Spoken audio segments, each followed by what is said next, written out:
begin.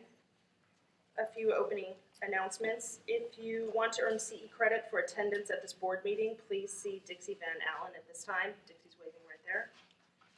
This is a public meeting of the Board of Chiropractic Examiners. The date is February 22nd, 2018, and the time is 9:08. The location is Hilton Los Angeles Airport, 5711 West Century Boulevard, LA Ballroom, Los Angeles, California, 90045. The board's paramount responsibility is to protect the health, welfare, and safety of the public through licensure, education, and enforcement in chiropractic care. Please be aware that this meeting is being audio and video recorded for live webcast. Please turn off or silence all cell phones. We will now take roll call. Dr. Azzolino, would you please call the roll? Dr. Dane? Here. Dr. Lickman? Here. Dr. Azzolino here. Mr. Rufino? Present. And Dr. McLean. Present. All members of the board are present. I'd like to introduce Judge Cohen to take over the proceedings. Good morning. Before we go on the record, we have 4 petition hearings this morning. I'm going to give the petitioner in the first case some instructions on how the hearing will be conducted. I'm going to ask each of the other petitioners to please listen carefully when I call your case. I'm going to ask you on the record whether you heard and understood those instructions, okay? So I don't have to repeat them all, and you don't have to listen to them all over and over again. All right, let's go on the record. We are here first in the matter of the petition for early termination of probation or reduction of penalty of Nathan Morello. Please. Good morning. Today is February 22nd, 2018. It's just after 9 a.m. And we are at the Hilton Los Angeles Airport on West Century Boulevard in Los Angeles. My name is Howard Cohen. I'm an administrative law judge with the Office of Administrative Hearings. I've been assigned to sit with the board to hear petitions today. Could I please have the parties introduce themselves? Yes, good morning. Representing the people of the state of California, Deputy Attorney General Thomas L. Rinaldi. Good morning. Nathan Morello.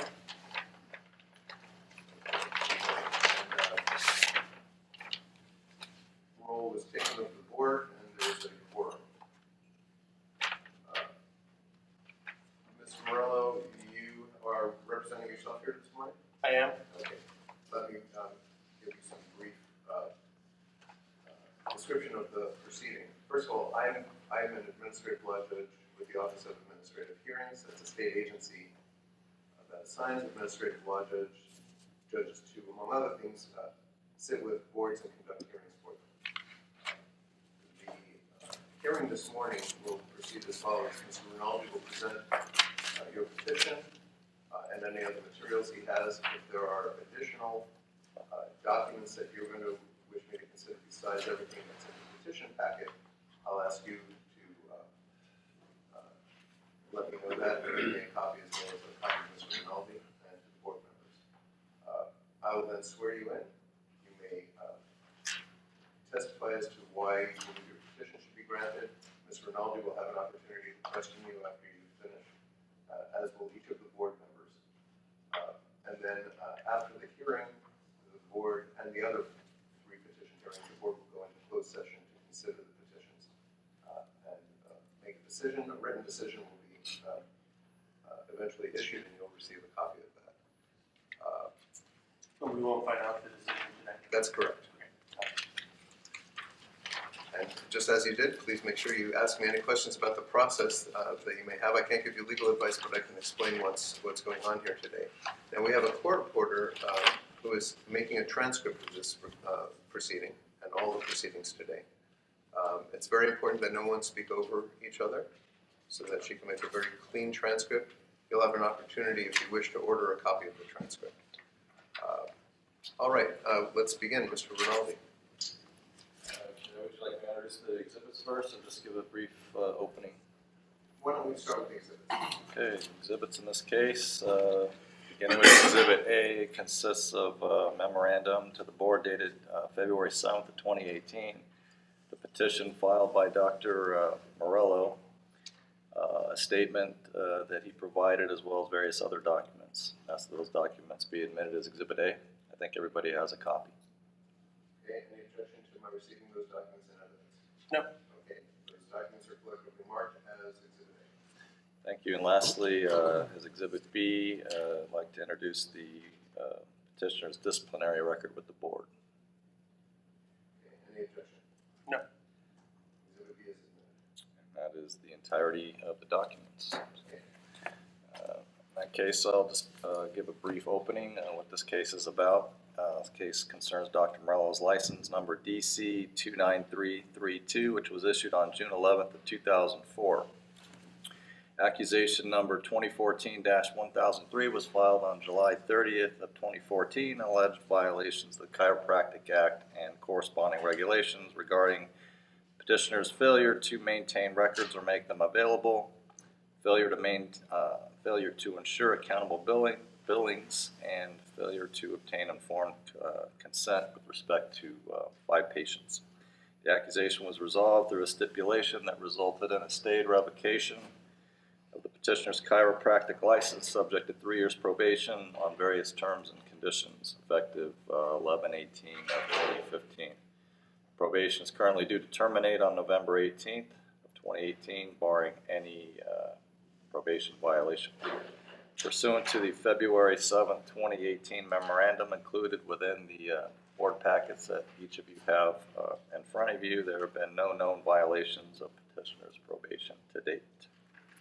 With that, I'd like to turn the proceedings over to the petitioner to present his case. Thank you. Okay, Mr. Morello, please raise your right hand. Do you swear or affirm that your testimony in this proceeding will be the truth, the whole truth, and nothing but the truth? I do. Thank you very much. Now you may address the board.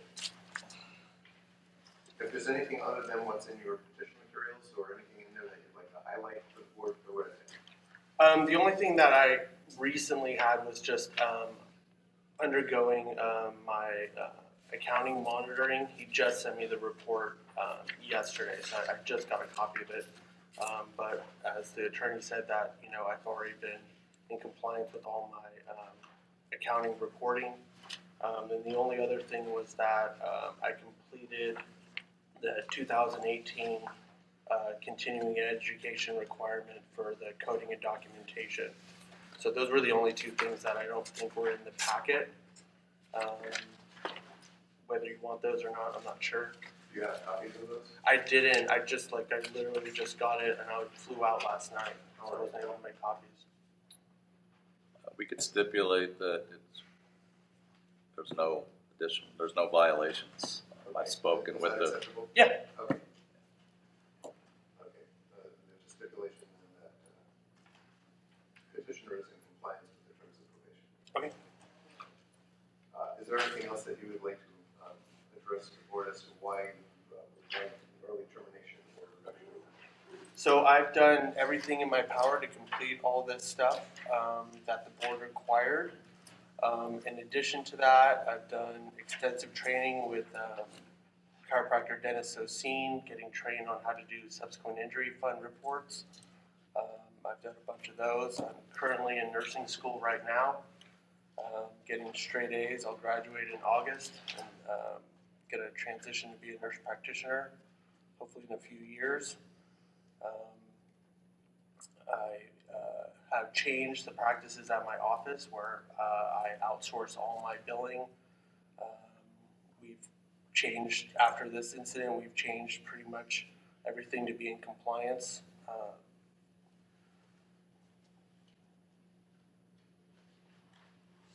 And I don't think there's much else I can say. I mean, I've done everything you guys have requested. Thank you very much. Ms. Bernal, did you have any questions for the petitioner? Yeah, not a whole lot of questions, Dr. Morello. Just got about approximately 8 months left, 8 months remaining on your probation. Is there any compelling reason why you feel this board should cut those 8 months out of the 3 months that? Yeah, I mean, I've been waiting to have this moment for a while. I think when I first petitioned, I was like number 24 on the list, which at that point was going to be like into 2019 by the time I got this chance. As part of this, I wasn't reappointed as a QME, and I had been a QME for a long time doing lots of reports, so I would like the opportunity to be a QME again, and as soon as my probation is lifted, I'll be able to apply to be a QME again and get reappointed. Is the probation an absolute bar to being a QME? Yes.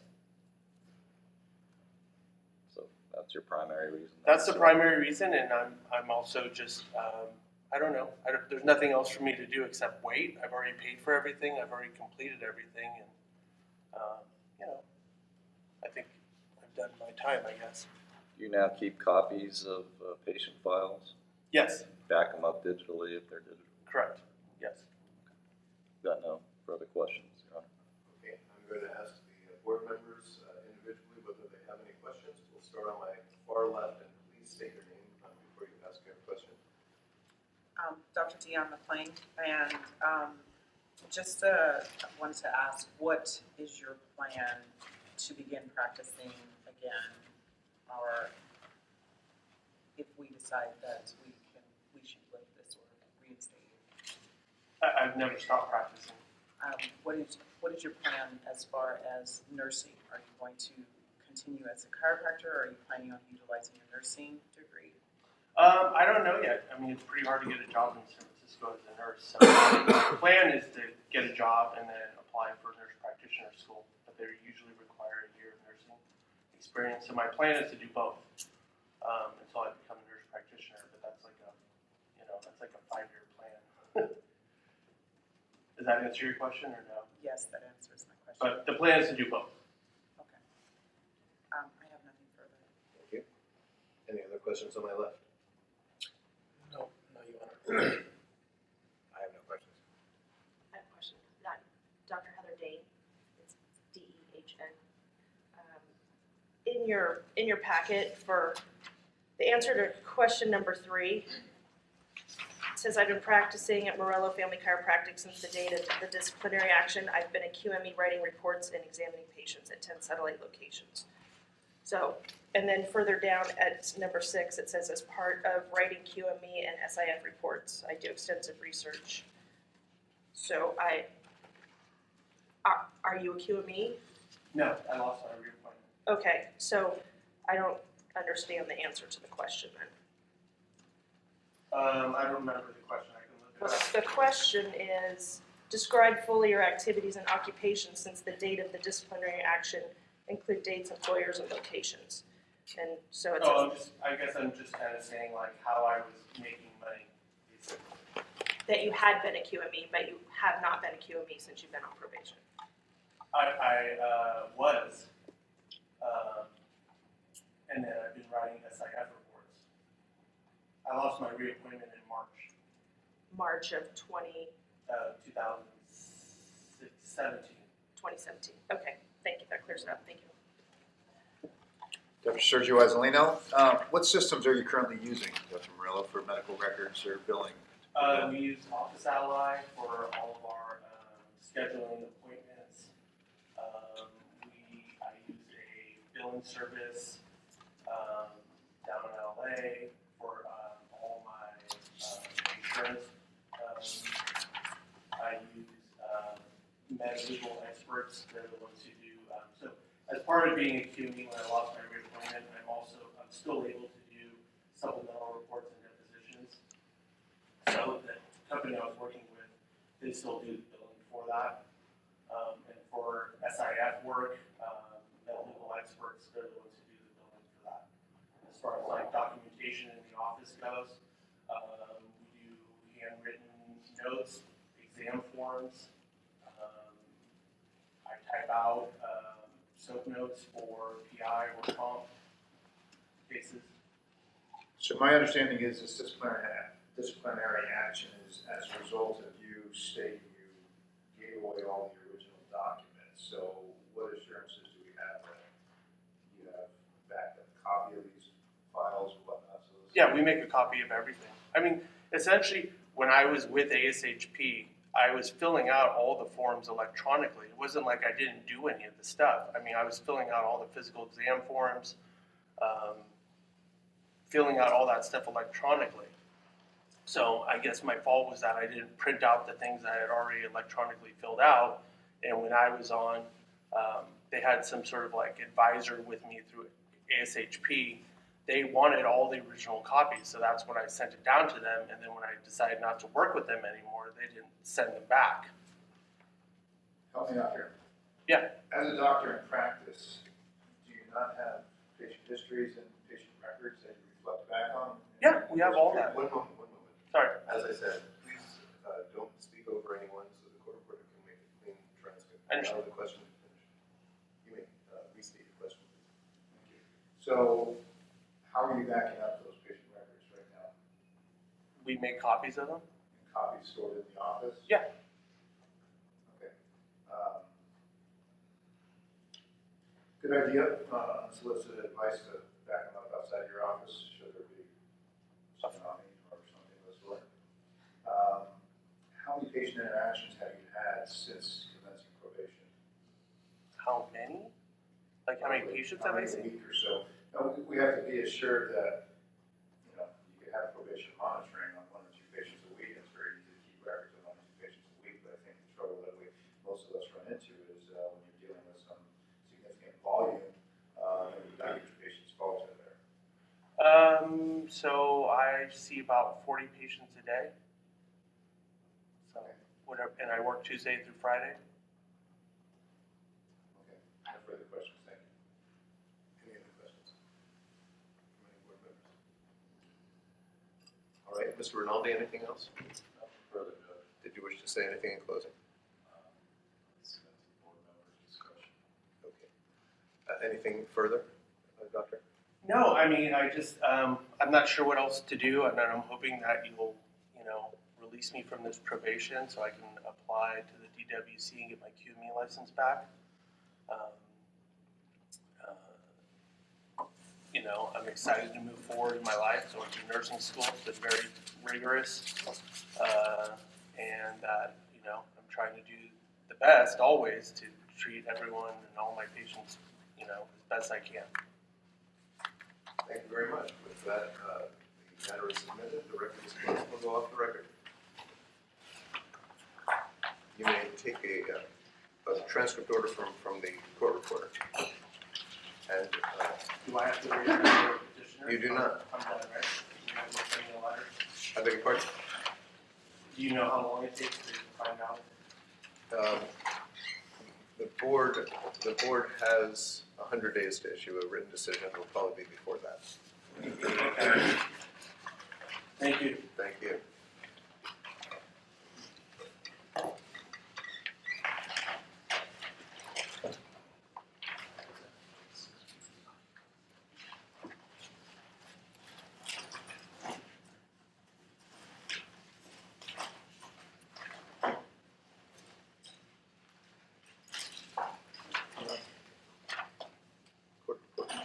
Did I state this case number on that? Doctor, could you wait one moment on the record?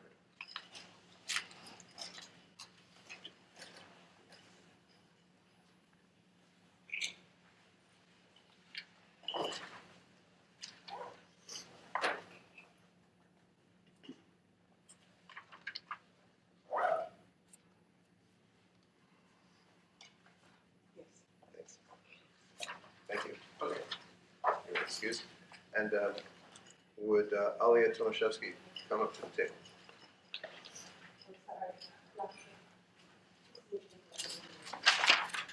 Okay.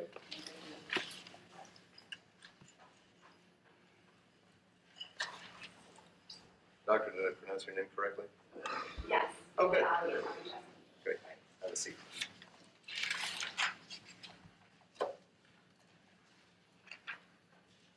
All right, let's go on the record.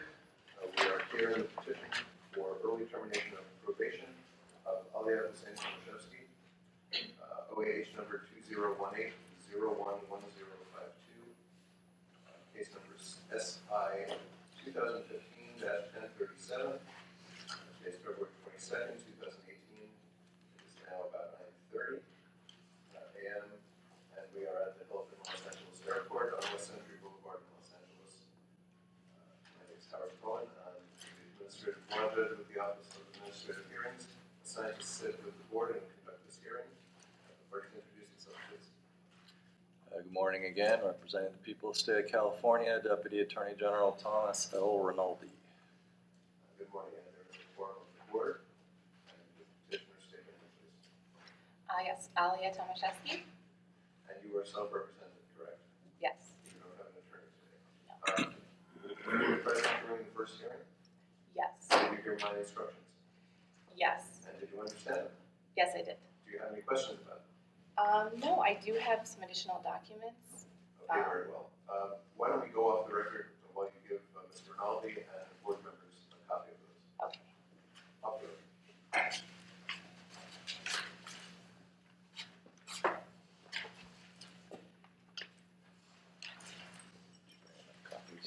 I believe so. I made 11. Oh, yeah. So this was an additional statement and 2 letters of references.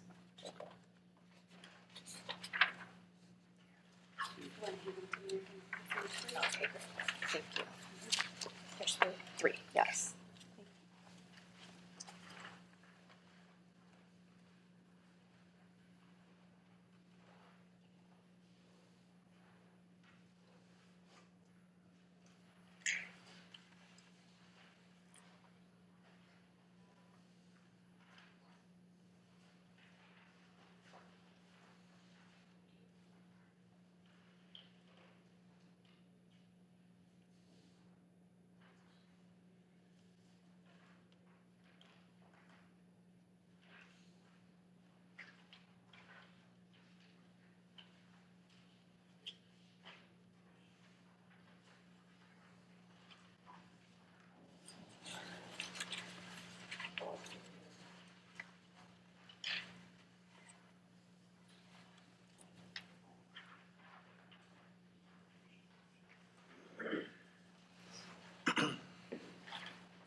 I got 2 of the last ones.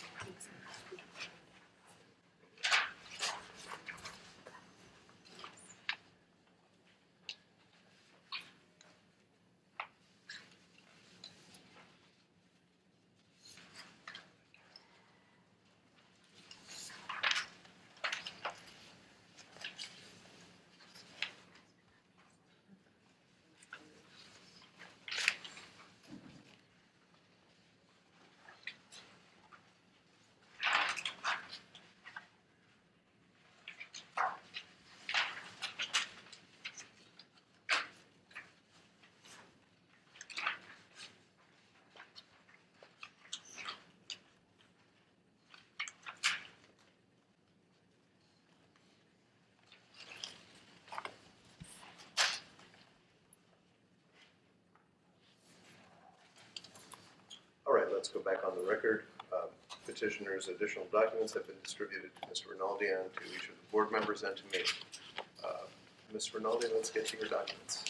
Starting with Exhibit A, which consists of a memorandum to the board dated February 7, 2018, as well as petition for early termination of probation, which include the statement from the petitioner and related other documents. Must that be admitted as Exhibit A? Any objection? Dr. Tomaszewski? No. No? Okay. Exhibit A is admitted. And as Exhibit B, I'd request they be admitted. They consist of disciplinary, basically the disciplinary record of Dr. Tomaszewski maintained with the Board of Chiropractic Examiners. It consists of an accusation stipulation and then a board order placing her on probation. Okay, and just for my edification, all of those records are attachments to the petition order now? Correct. And I believe that each board member does have a copy. All right. But you wish those marked separately from the petition and supporting documents? You know, that's how we've done it in the past. That's personal preference. If you wanted to make it all Exhibit A, we could certainly do that. Since it's already in Exhibit A, why don't we make it all Exhibit A? Okay, then Exhibit A, all of the aforementioned documents described, consider that. And then I would assume you want to make a separate exhibit of these 3 separate attachments submitted by Dr. Tomaszewski. Yes. All right, so I would submit as Exhibit B 3 documents provided by Dr. Tomaszewski at the start of this proceeding, consisting of an additional statement by her, as well as 2 what appear to be character reference letters, stipulate that their admissibility as administrative hearsay. Any problem with my admitting those as administrative hearsay? That means that there are some things in there that are statements of people who will not testify. Oh, okay, yes. You have no objection? Yeah. Okay. Exhibit B is admitted as administrative hearsay.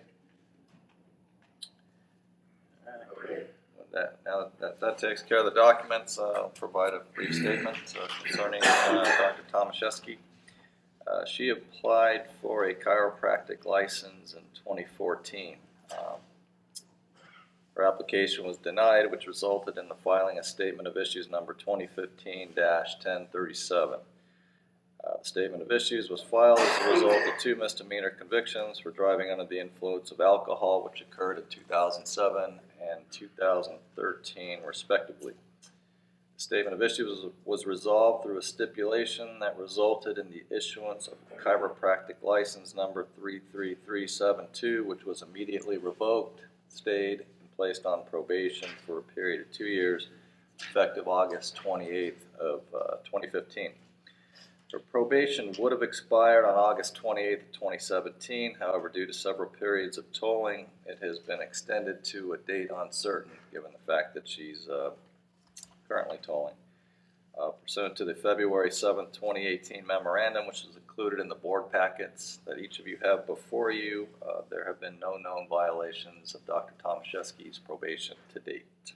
With that summary, I'd like to turn the proceeding over to Dr. Tomaszewski. Thank you, Dr. Tomaszewski. Please raise your right hand. Do you swear or affirm that your testimony in this proceeding will be the truth, the whole truth, and nothing but the truth? Yes. Thank you very much. Okay. You may address the board on anything relating to your petition. Make sure you speak loud enough so the court reporter hears you. Okay. All right. Well, first, I just want to say that thank you, and I am just grateful for the ability to be practicing. That's my ultimate goal. I have made some very unfortunate decisions in the past, in my 20s, and I take full responsibility for them. I very much understand the seriousness and the consequences, and they have impacted my life in several different ways, both personally and professionally. And ultimately, I just want to move past that, and I've learned a lot from that, and I think that I couldn't be in more of a different place now, or between then and now. I, at that time, was living, by myself, single in my 20s. I am now married and moved across the country and have a daughter. Sorry, I'm just a little nervous, but I just feel like I've been dealing with this for so long, so many years, these mistakes, and I want to assure you that it'll never happen again, because I would never jeopardize the safety of my family, and also just want to serve as an example for her more than anything else. So, anyways, that's all I want to say with that, but I think the reason I want to get off, because obviously I've been able to practice, is that it's just been really difficult to, I moved here and I started to practice on my own, and so I was trying to manage all aspects of the practice, and so it was taking me away. I think on average I got called in, it was only not quite weekly, but probably about 3 times a month. So it would take about 2 to 3 hours out of my day just due to driving time and wait time. So just rearranging patient scheduling and whatnot, it would just take a lot of time away. Also the additional cost, I think I average it to be about $200 to $250 a week in lab fees, which obviously is a lot when you're trying to pay for a new practice. Didn't have any CAs or front desk or help with that. And the reason I kind of went that route is I wasn't expecting the license to be denied initially when I moved here because I had an active license in Minnesota. It didn't affect it, so I was caught off guard and I wasn't able to really find employment because of the disciplinary action on my record. So I just started on my own, and then so fast forward now, I got pregnant after I submitted my petition, and practiced throughout my whole pregnancy. But then when I had her, I decided to stay home. I needed to take care of her, and I'm still doing that. She's 8 months old now, and I'm totally ready to get back into practice. I want to, but it's just been difficult. I was offered a job part-time, but they said to reapply after I was offered it, but then they said you can't be on probation because our malpractice won't cover you. So to just get back to them after this was all taken care of. And I realized I don't have much time left on it, but I just don't know what to do right now because I can't afford to go back into practice by myself. And if I get a job, it just needs to be able to cover those daycare costs. So that's just where I'm at. And that's what Thank you, Ms. Rinaldi. Any questions? Yeah, sure. Just a couple. Good morning, Dr. Tomaszewski. So when is the last time you've actually practiced chiropractic? It was in March. My lease ended at my location the end of March of last year. And then I continued to practice until June 1st. I had my daughter in the first week of early June, but I continued to practice for 2 months at my clients' homes after my lease expired. Okay. And then you started tolling your probation Yeah, from there, since and you haven't practiced since? No. So what steps, if any, have you taken to keep abreast of the field of chiropractic during the period of time that you've kind of been out of? Been out. I've done a lot of, in addition to continuing education, I'm really just very much involved, that's another thing, in just anything to do with like active, healthy living meetups. I'm the organizer of a running group that has 400 to 500 people that I go to every week. Obviously, like in the early stages, or the late stages of my pregnancy and early stages of being a mom, I wasn't able to do as many of those things, but I do that every week. I'm in a competitive, tennis league and like marathon training group with people, and just do health talks all the time. Is on about a monthly basis, different topics and just things like that. You only have 3 months remaining. Yeah, I definitely do. It's not. Yes, and that's not a problem. I think I need to be practicing to go back on it, is my understanding, and I just don't know how to find a job right now. Are you certain? Is that Well, I've part of tried. the Oh yeah. terms? Oh yeah. One I've at a tried. time, please. One at a time. Oh, sorry. That was, you were advised by your probation monitor that you have to actively be practicing in order to complete the remaining 3 months of your probation. It was my understanding that you do need to be practicing. Yes. And if your probation is terminated early by this board, do you plan to continue to use alcohol, or that's something that you will no longer do? No, What's your absolutely plan? not. It's not even a part of our. My husband and I. He's a health provider as well. Not a part of our lifestyle whatsoever, especially now with the baby. So abstinence will continue even without the terms that require it? Absolutely. Yes. Okay, thank you, Dr. Tomaszewski. No further questions. Okay, I'm going to ask whether any of the board members has any questions. We'll start on my right this time. If you do, please state your name on the far right. I do not. Okay. Hi, Heather Day. I have just one question. So, besides between June, when you stopped going to patients' homes to practice, had you told your probation any other time? Oh yeah, actually, there was a period in March right after my lease ended. I took 1 month tolling because that was the minimum, because I went to Europe a couple months before I had my daughter. My husband had a health conference out there, and I went with him, and it was going to be about almost a 3-week trip, and so she advised me to toll because I was not going to be able to have access to a phone and get to a drug testing site there. So that month plus the 3 or so months after. Yeah, well, no, I actually, after I got back, I took 30 days because that was the minimum, and then I went right back on the probation from April and May, and then stopped June 1st, I believe. So does the month include the month you were traveling? It was just that one, or was it 2 months? It was just that month. Just that month, Yeah. And then the additional months after June? Yeah. Okay, thank you. Any questions? Anything on my left? Corey Lichtman, Dr. Quaywood.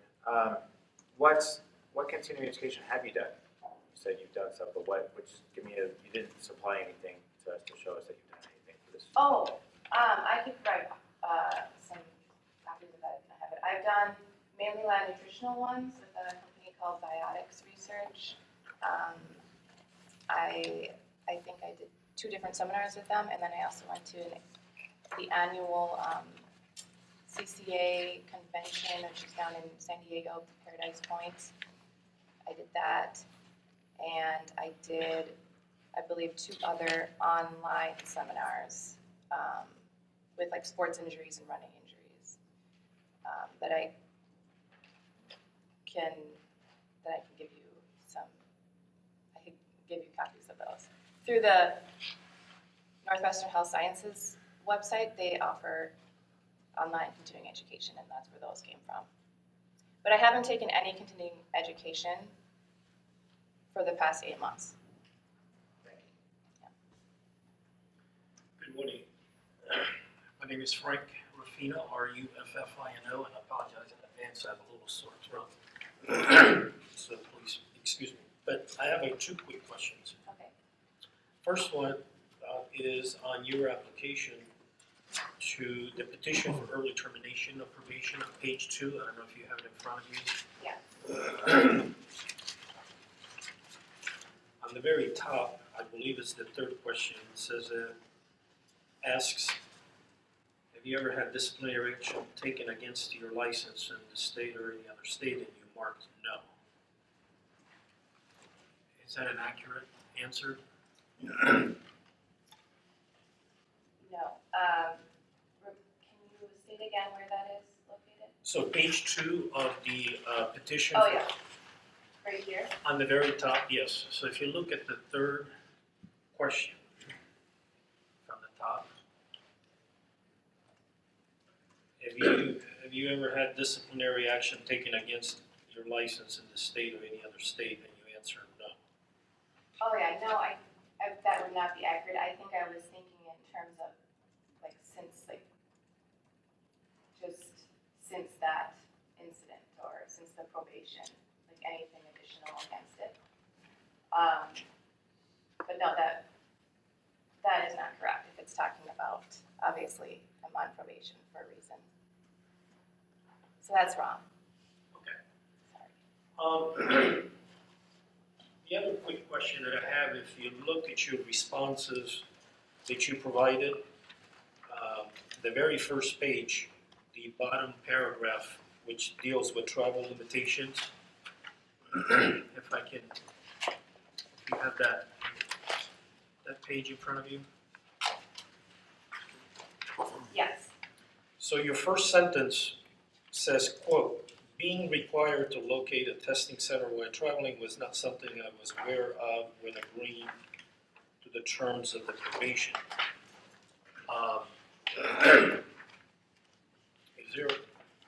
If you were aware, or if you had been made aware, would you have not accepted the terms of your probation, or would that have changed anything?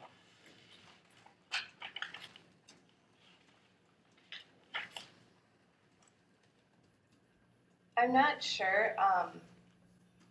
Probably not, but it just would have been a bigger discussion with my husband just because we travel so much. All of our family is in the Midwest and just do so much traveling. And so my understanding of the probation before signing it was that you need to give notice of your travel, and I wasn't aware that you actually needed to be testing while you were traveling.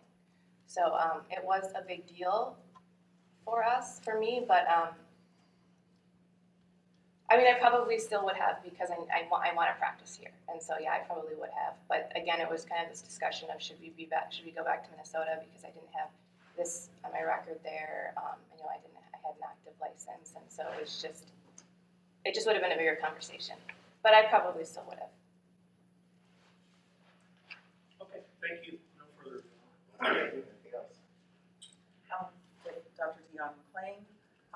Hi, I have just a few questions, some that have been asked previously, but in your answer to why you're requesting early termination, you mentioned a few things. You mentioned cost, you mentioned the inconvenience of it all with interrupting your days of seeing patients.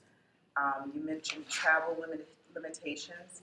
And then today here you stated that you're not currently practicing, so some of these would no longer be factors. So tell me today, as of today, what the answers to those questions would be as Yes. far as reasons for early termination. Yes, today the biggest one would be cost of the drug testing. Really, that's the ultimate, just the financial part of it. Because, like I said, if I go back into practice, which I absolutely want to do, that's going to be almost a cost for me. I have to pay to do that if I'm going to go back independently. In addition to these costs of the testing and everything. So if I go back to it, it's going to be the same stressors and everything that I've already listed here. If I'm on it and not practicing, it would primarily just be the cost and then the traveling. How often do you travel? It's quite a bit now, even more so with my daughter because of our grandparents that live in Wisconsin, and so I mean roughly every maybe 2 to 3 months, and then they come here every other month or so. Okay. And when you were practicing, when you started your practice, approximately how many patients were you seeing per day? I was seeing probably around 10 to 15 a day. Okay. And so that was interrupting that patient flow the 2 to 3 times per month that you actually had to go in for testing. It was just because it ends up being so much more time than you think, just with the driving and the waiting in line. It was a big chunk of the day. And then I see primarily in my office pregnant moms and kids, and so it was a big factor trying to rearrange that and caused a lot of stress with that. You mentioned that you had been unable to find work, but you were given an opportunity that you could take advantage of if you're let off probation. Where is that position, and how is that a full-time position? How many days? What's the plan? Yeah, so that was a position with the joints. I would love to just start working there part-time to just get the income and then be able to start back as an independent contractor. And my plan that was for a part-time position for 3 days a week, and what I would like to do is work for them 3 days a week and then start independently as well. I have a situation already kind of in the process, as long as I can figure out the childcare and everything, with another chiropractor who also has a pediatric practice. We want to go in it together, although she doesn't want an employee, and so it would be like a partnership type deal. And I'm just trying to figure that all out right now and until it can work. That's it for me. Thank you. Something else from the board member? I just want to clarify for the record, your probation will terminate in 3 months, correct? It's roughly 3 more months, I believe. Thank you. Thank you. Mr. Ronaldo, any further questions? Anything in closing? Anything in closing, Dr. Tomaszewski? No, thank you. All right, then the matter is submitted, the record is closed, and we'll go off the record. Doctor, you may pick up a transcript order form if you like from the court reporter.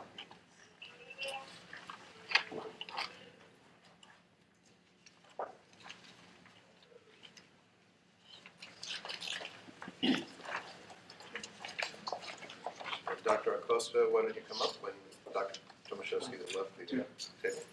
I think Oh, we take a break now? Yeah. Yes, we do. Break in. That was on the, sorry, that's on the calendar.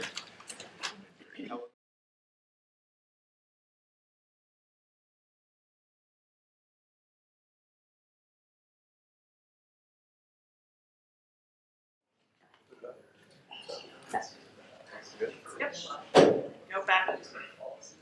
On camera. All right, let's go on the record in the matter of the petition for early termination of probation of Dr. Elizabeth Acosta, case number AC 2015-1015, OAH number 2018-011-053.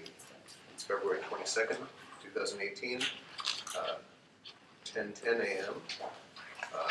We are located at the Hilton Los Angeles Airport on West Century Boulevard in Los Angeles. My name is Howard Cohen. I'm the administrative law judge with the Office of Administrative Hearings assigned to sit with the Board of Chiropractic examiners today. Could I have the parties introduce themselves, please? Yes. Representing the people of the state of California, Deputy Attorney General Thomas L. Rinaldi. Good morning. We do have a quorum of the board. Could you please state your name? Good morning, my name is Elizabeth Acosta. And you are representing yourself here this morning? Correct. Were you here for the first hearing? Yes, Did you hear my instructions? I did. Did you understand them? I did. Do you have any questions about them? No. Okay, thanks very much. Mr. Rinaldi, you may proceed with the document.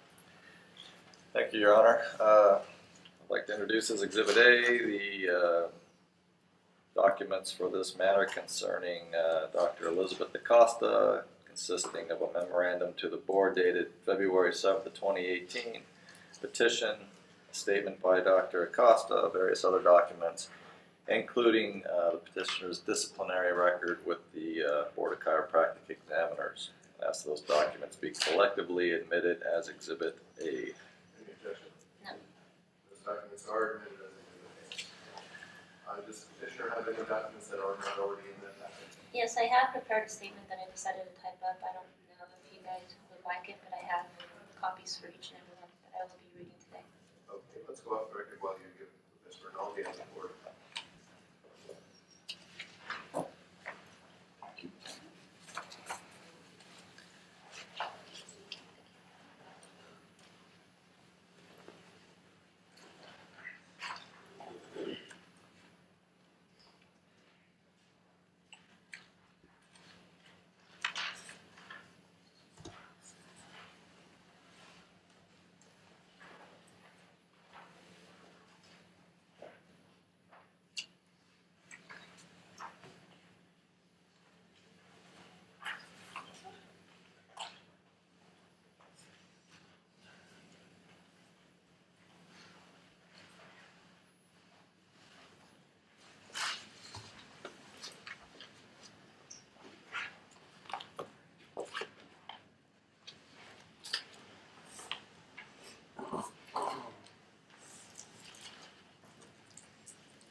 back on the record.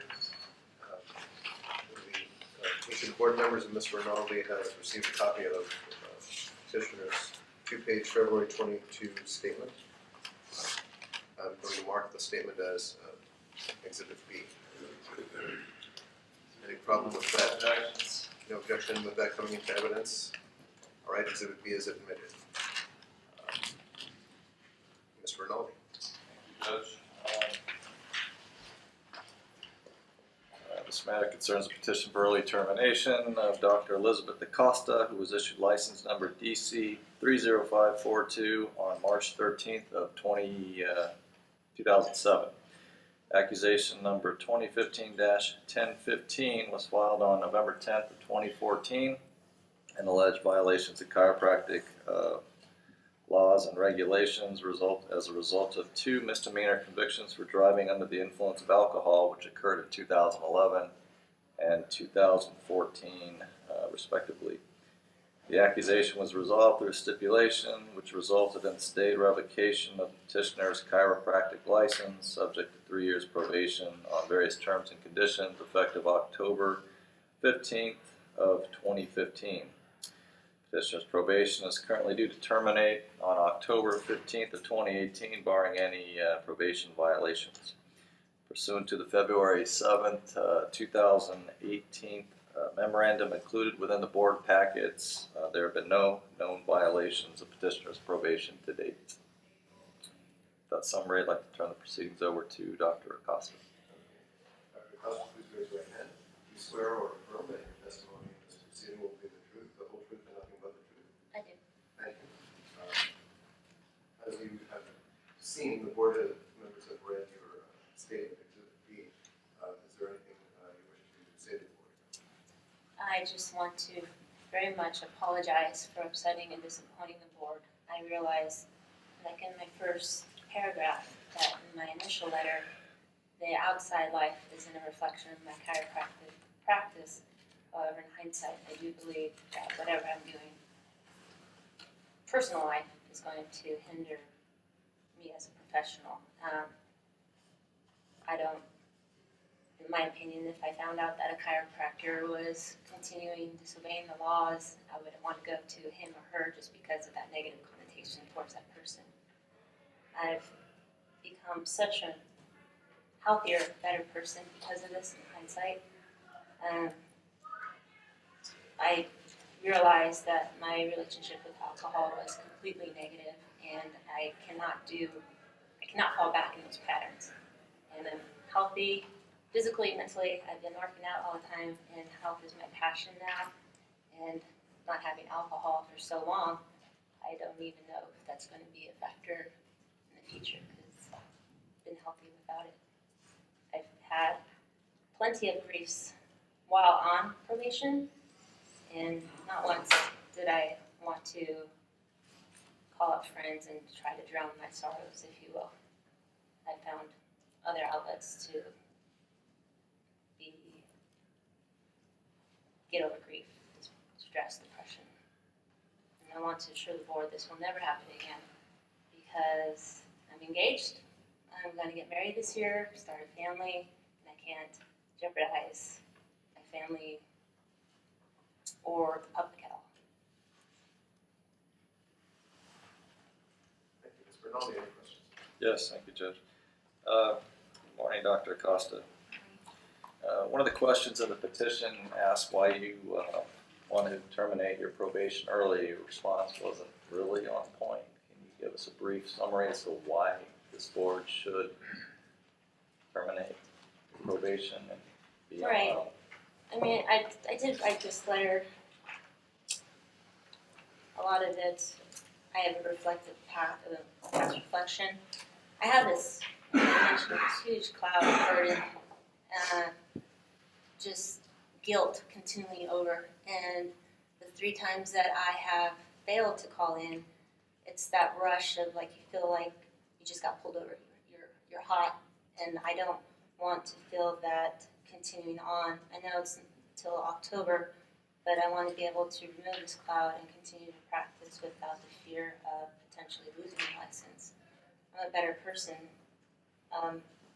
I know that I've made 2 grave mistakes, but and again, I just want to be able to move forward and put all this behind me and never have to be in front of people again. You mentioned 3 missed call-ins. Can you give us the facts and circumstances underlying that failure to call? Yes, they were complete errors. You know, the very first time I panicked, it was at 4 o'clock p.m. time, and I realized like around 4:45, just going through the day, not opening up my phone right away to call in. I immediately emailed Christina Bell. That time and 2 other times, I contacted the Associated Lab to see if I was selected that day, and if so, then I can go ahead and touch. They were just complete lapse, brain farts, to tell you the truth. And on none of those 3 occasions were you required to submit for testing? No, thankfully. And as far as alcohol, if your probation's terminated early, it's your position then that you're not going to resume consumption. Correct. I mean, I cannot tell. I mean, for a very long time, I'm not at this. I'm in a gym where I'm all around healthy people. My fiance doesn't drink, so I do not anticipate alcohol anywhere in the future. Thank you, Dr. Acosta. No further questions from me. Any of the board members have any questions? Starting with Dr. Dion McLean, just once again, on the application for early termination on page 2, do you have that in front of you?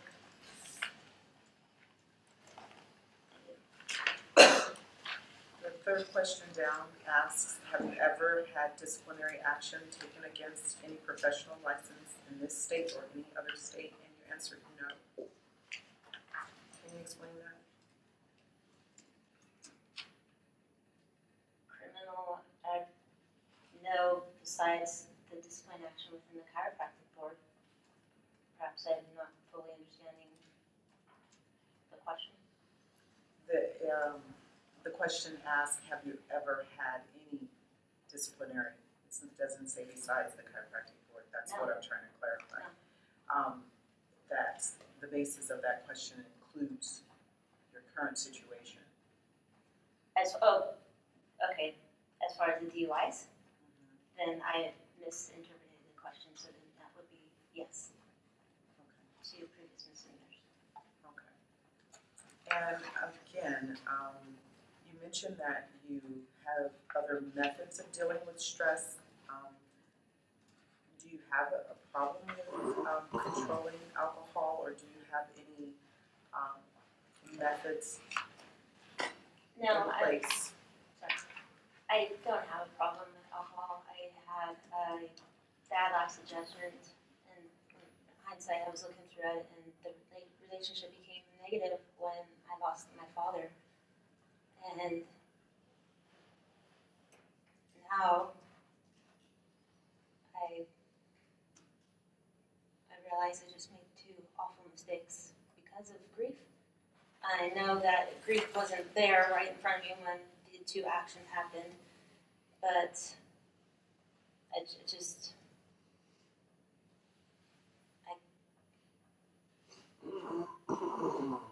the second misdemeanor was life-changing for me, and I've realized that, and I cannot go that path again, and there would be no future problem. And besides your work and what you've done thus far, have you attempted to join any support groups or do anything to assure yourself and everyone here that this would not be something that you would revert back to? Not as far as Alcoholic Anonymous regarding, because that was part of my 18-month program. Support groups, I've not currently have done. I've done past grief counseling within this, but I think the support of my family, fiance, and friends is going to be sufficing. I can't put myself in that position again. I have nothing further, thank you. Anyone else on that line? None for me. On the right? No further questions, thank you. Okay, thank you. Anything else, Ms. Rinaldi? Okay, and anything else from the petitioner? No, I'd like to thank you very much for your time and listening to me. All right, thank you very much. With that, the matter is submitted, the record is closed, and we will go off the record. Thank you. And you may pick up a transcript order from the clerk.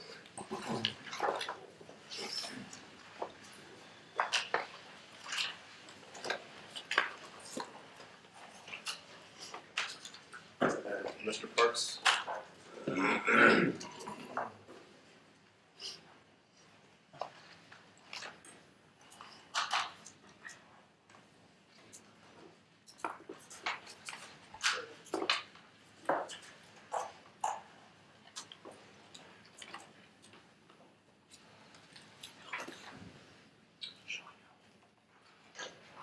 All right, we are now on the record in the matter of the petition for reinstatement of revoked license of Eric R. Parks.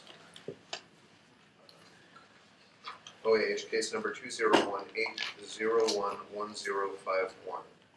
Today is February 22nd, 2018. It is 10:22 a.m. and we are at the Hilton Los Angeles Airport on West Century Boulevard in Los Angeles. My name is Howard Cohen. I'm an administrative law judge with the Office of Administrative Hearings. I've been assigned to sit with the Board of Chiropractic Examiners in this matter. Could I have the parties introduce themselves, please? Yes, good morning, Your Honor. Representing the people of the state of California, Deputy Attorney General Thomas L. Rinaldi. Good morning. Eric Parks. Okay, good morning. And there is a quorum of the board. Mr. Parks, you heard my instructions during the first hearing this morning, is that correct? I did. And did you understand those instructions? I did. Do you have any questions about them? I don't. Okay, then let's proceed. Ms. Rinaldi. Yes, Your Honor, Exhibit A, in this case, consists of the memorandum to the board dated February 7th of 2018, petition filed by Mr. Parks, a statement that he made, and various other documents. Also included are Mr. Parks' disciplinary record with the board. Asked that those documents be collectively admitted as Exhibit A in this case. Any objection? No. Exhibit A is submitted. Did this petitioner have any documents that are not included in that packet? No, I don't. Okay, very well. Thank you. Then I'll proceed with giving a brief summary of this case. Warning board members of the board. This matter concerns a petition for reinstatement concerning Mr. Eric Parks, who was issued license number DC 14716 in 1982. Accusation number 2012-944 was filed on August 27th of 2012 and alleged violations of chiropractic laws and regulations as follows. It alleged that petitioner committed acts of incompetence, gross negligence, and repeated acts of negligence when he utilized intravaginal coccyx adjustments on patients which endangered their health.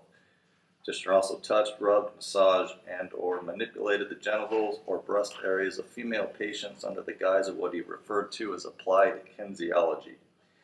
In addition, during the course of treating patients, Mr. Parks identified the patients that were identified in the underlying accusation. He failed to properly diagnose and perform treatment that was deemed excessive under the Chiropractic Act. As a result of this conduct that was just described, the board obtained an interim suspension order that allowed petitioner to continue to practice only under certain terms and conditions, which he violated. Those violations resulted in a complete suspension from practice and also resulted as an additional basis for discipline in the accusation. The allegations in the accusation were heard over the course of a 10-day hearing, after which the board issued a decision sustaining all of the allegations in the accusation and revoking his chiropractic license outright. The decision also awarded costs of investigation and enforcement in the amount of $36,592, which currently remains outstanding. With that summary, I'd like to turn the proceeding over to Mr. Parks. Very well. Mr. Parks, please raise your right hand. Do you swear or affirm that your testimony in this proceeding will be the truth, the whole truth, and nothing but the truth? I do. Thank you very much. The board has your petition packet. Is there anything you would like to say to the board at this time? Well, I believe context means a lot. And I've been waiting for 5 years to just let the board know what my side of this was. Because quite honestly, in hindsight, I didn't realize that I had Lyme's disease in 2012, and I was in pain a lot, and I did get short with my staff. And I think that's what set this whole thing in motion. The board doesn't know is that I received a letter from these plaintiffs' attorneys approximately 7 months before they even notified the board, wanting money from our insurance company for an alleged violation due to the vaginal approach to coccyx adjustments. So I tried to explain that to Ms. Robertson when I said, look, these people, the TJs, they're making up most of this information. And I presented all that.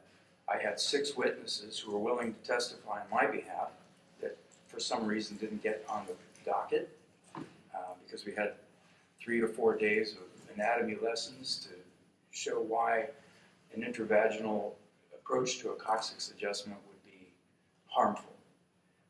So all in all, there's just page after page of misstatements, misrepresentations, but even on testimony, Brian Killian, clean, admitted he never even looked at my notes. He said I couldn't read them, so I relied on the attorney's interpretation.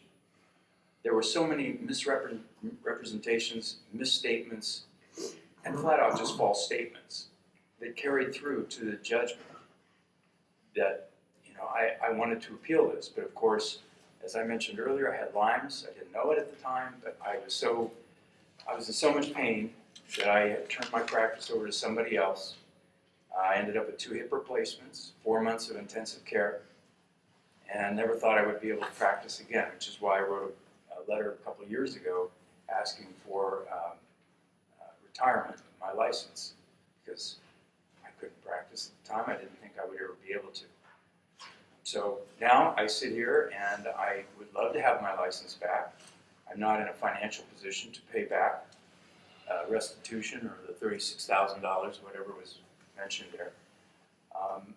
But at the very least, I would like the board to consider changing my status from revoked to either retired or inactive, whatever that may be, because I have jobs right now that are considering me, and I think if they look into a revoked license as a part of my history, that's going to affect my ability to be employable.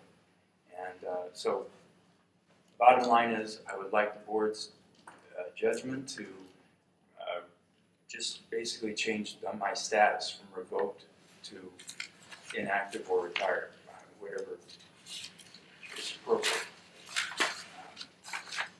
I'm open to questions at this point. Thank you. Ms. Rinaldi. Good morning, Mr. Parks. So if I understood your testimony correctly, it sounds to me like you dispute many of the findings in the board's decision that revoked your license. Correct. You're basically saying these board members are wrong. I don't think the board members did anything wrong. I think that the judge in this case ignored testimony. There's so many facts of this case that I can give you an example.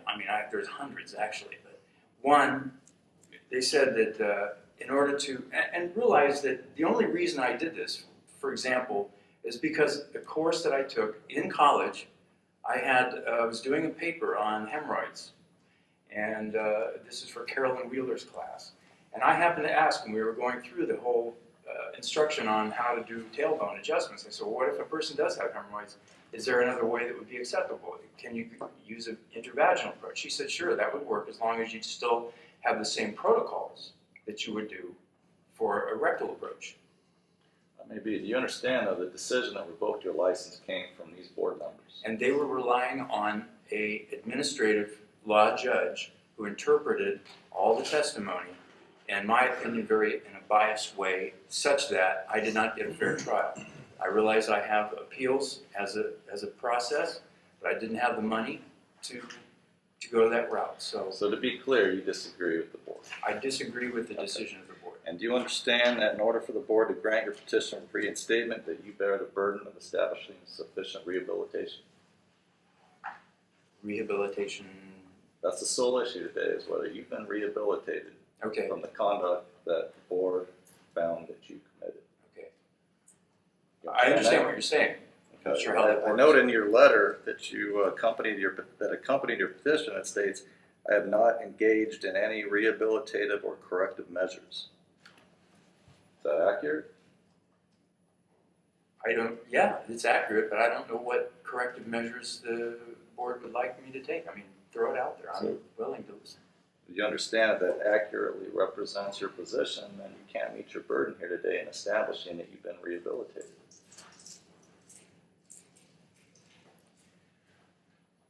Okay, maybe you could tell me what rehabilitated means to you. Well, the board's website has a description of All right. rehabilitation. Did you review it in advance of this proceeding? Yes. Is there any factors of rehabilitation in here that you could point these board members to, that they could be satisfied that you are now rehabilitated? It's like saying a person who, didn't have an alcohol problem has to go through alcohol rehab. So, I mean, listening to what I heard today, I mean, as far as I'm concerned, I didn't do anything outside of the scope of practice, in my opinion. As far as rehabilitation, I mean, I haven't practiced. I don't intend to go back into practice. I would like to retire my license so that I can go on and have other employment. Do you understand that part of rehabilitation means accepting the wrongfulness of your prior actions? I accept that I was kind of a jerk to my staff, and I think that's what prompted the lawsuits. As far as all these allegations in here, like I said, they're misrepresentations. It's not by the board. Please understand, I'm not accusing the board of anything. I am accusing I'm just saying that I don't think I got a fair trial, and I'm just giving you the context. Understood, but it's the board's decision and the findings contained therein that form the basis for the revocation of your license. Okay.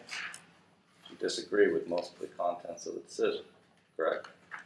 I do. Okay. Let me just ask you a couple questions about some of the findings that the board made. Sure. The board found that your treatment of the patients identified in the accusation repeatedly violated the standard of care. Specifically, it found that your administration of both the external and internal caustics adjustment. Too fast, I'm sorry. The board found that your administration of both the external and internal caustics adjustments were without indication, valid diagnosis, or even notice to the patients. Okay, that's a finding in the board at page 39, paragraph 58. What is your position today with respect to that finding? I spent hours in the stand showing every diagnosis that was related to every treatment and the outcomes of every treatment. That's why I say I don't think the judge took that into account. I'm sorry, I just disagree. I did provide all of that evidence. One of the things the judge was saying, and the evidence against me, was that I didn't keep records. Well, that I keep separate files. If any doctors in here understand workers' compensation, if a person has a back injury but wants you to work on their shoulder, you don't make those notes in the records of their back injury. You put it on a separate file. That's what I did, and that's what I've done for years. So I had separate files. So again, the board's expert witness was reading one file, said, oh, well, he's treating the tailbone, but there's no record of any back pain or tailbone. It's because their workers' compensation is the one he was looking at, which was a neck injury. The tailbone was a separate file. They could have looked at that, but for whatever reason, ignored it. So I can't answer that question. I can just tell you I kept separate files. I had everything documented. I'm crazy about documentation. I've even had notes typed up for so many years. There's just no way that I didn't document any of the treatments. And I did, every treatment had an outcome. Always, I would write in my soap notes what the outcome was. And in the vast majority of these treatments, there was benefit. That was another allegation, that there was no benefit. And Is there a reason you didn't perform costic adjustments on male patients? I did. I alleged that I had a handful of male patients in the past. I couldn't get any of them to come testify, unfortunately, or even do a, deposition. But The board found that you didn't, so you disagree with them again. well, okay, but I did, and it's not that I tried to hide that information. I mean, I brought it out, but the important factor here is that the staff originally called a friend in the sheriff's department to find out if tailbone adjusting intravaginally was against or outside of the chiropractic profession. They didn't call the board, because the board admitted in testimony, Ms. Robertson said, a vaginal approach to a coccyx adjustment is not outside the scope of practice. What we found outside the scope of practice was how he did it. But the allegations of how I did it were completely contrived. They were not accurate or true. And so, again, I can say I'm rehabilitated because I never did these things, but I can tell you that I would never do them again because I have no intention of ever putting myself in that position again. The board also found that cleaning female patients after performing internal costic adjustments constituted an extreme departure from the standard of care. What's your position with respect to that? Well, when I explained to the judge, I said it took 1 to 2 seconds to get the majority off using the towel that I had underneath them, and then I let them clean up the rest. I walk out, I'm fastidious. I always wash my hands. That was another allegation. I never washed my hands. Of course I did. Every time I walk in or out, I have 2 washrooms right near my treatment. It's just, again, these are allegations that were produced by litigants who wanted to get money from an insurance company. If their interest initially was to really protect the public and expose this, they would have gone to the board So first. that's where you're wrong. These are findings of the board and the reason why your license was revoked. Let me ask you one more. The board also found that you expressed no appreciation for the fact that you essentially invented chiropractic procedures in the form of internal coccyx adjustments. In the 3 years that have since, I guess it's been 5 years, in the 5 years that has elapsed since the board's decision, have you had the opportunity to gain any appreciation? Well, yes. I think that basically I was interpreting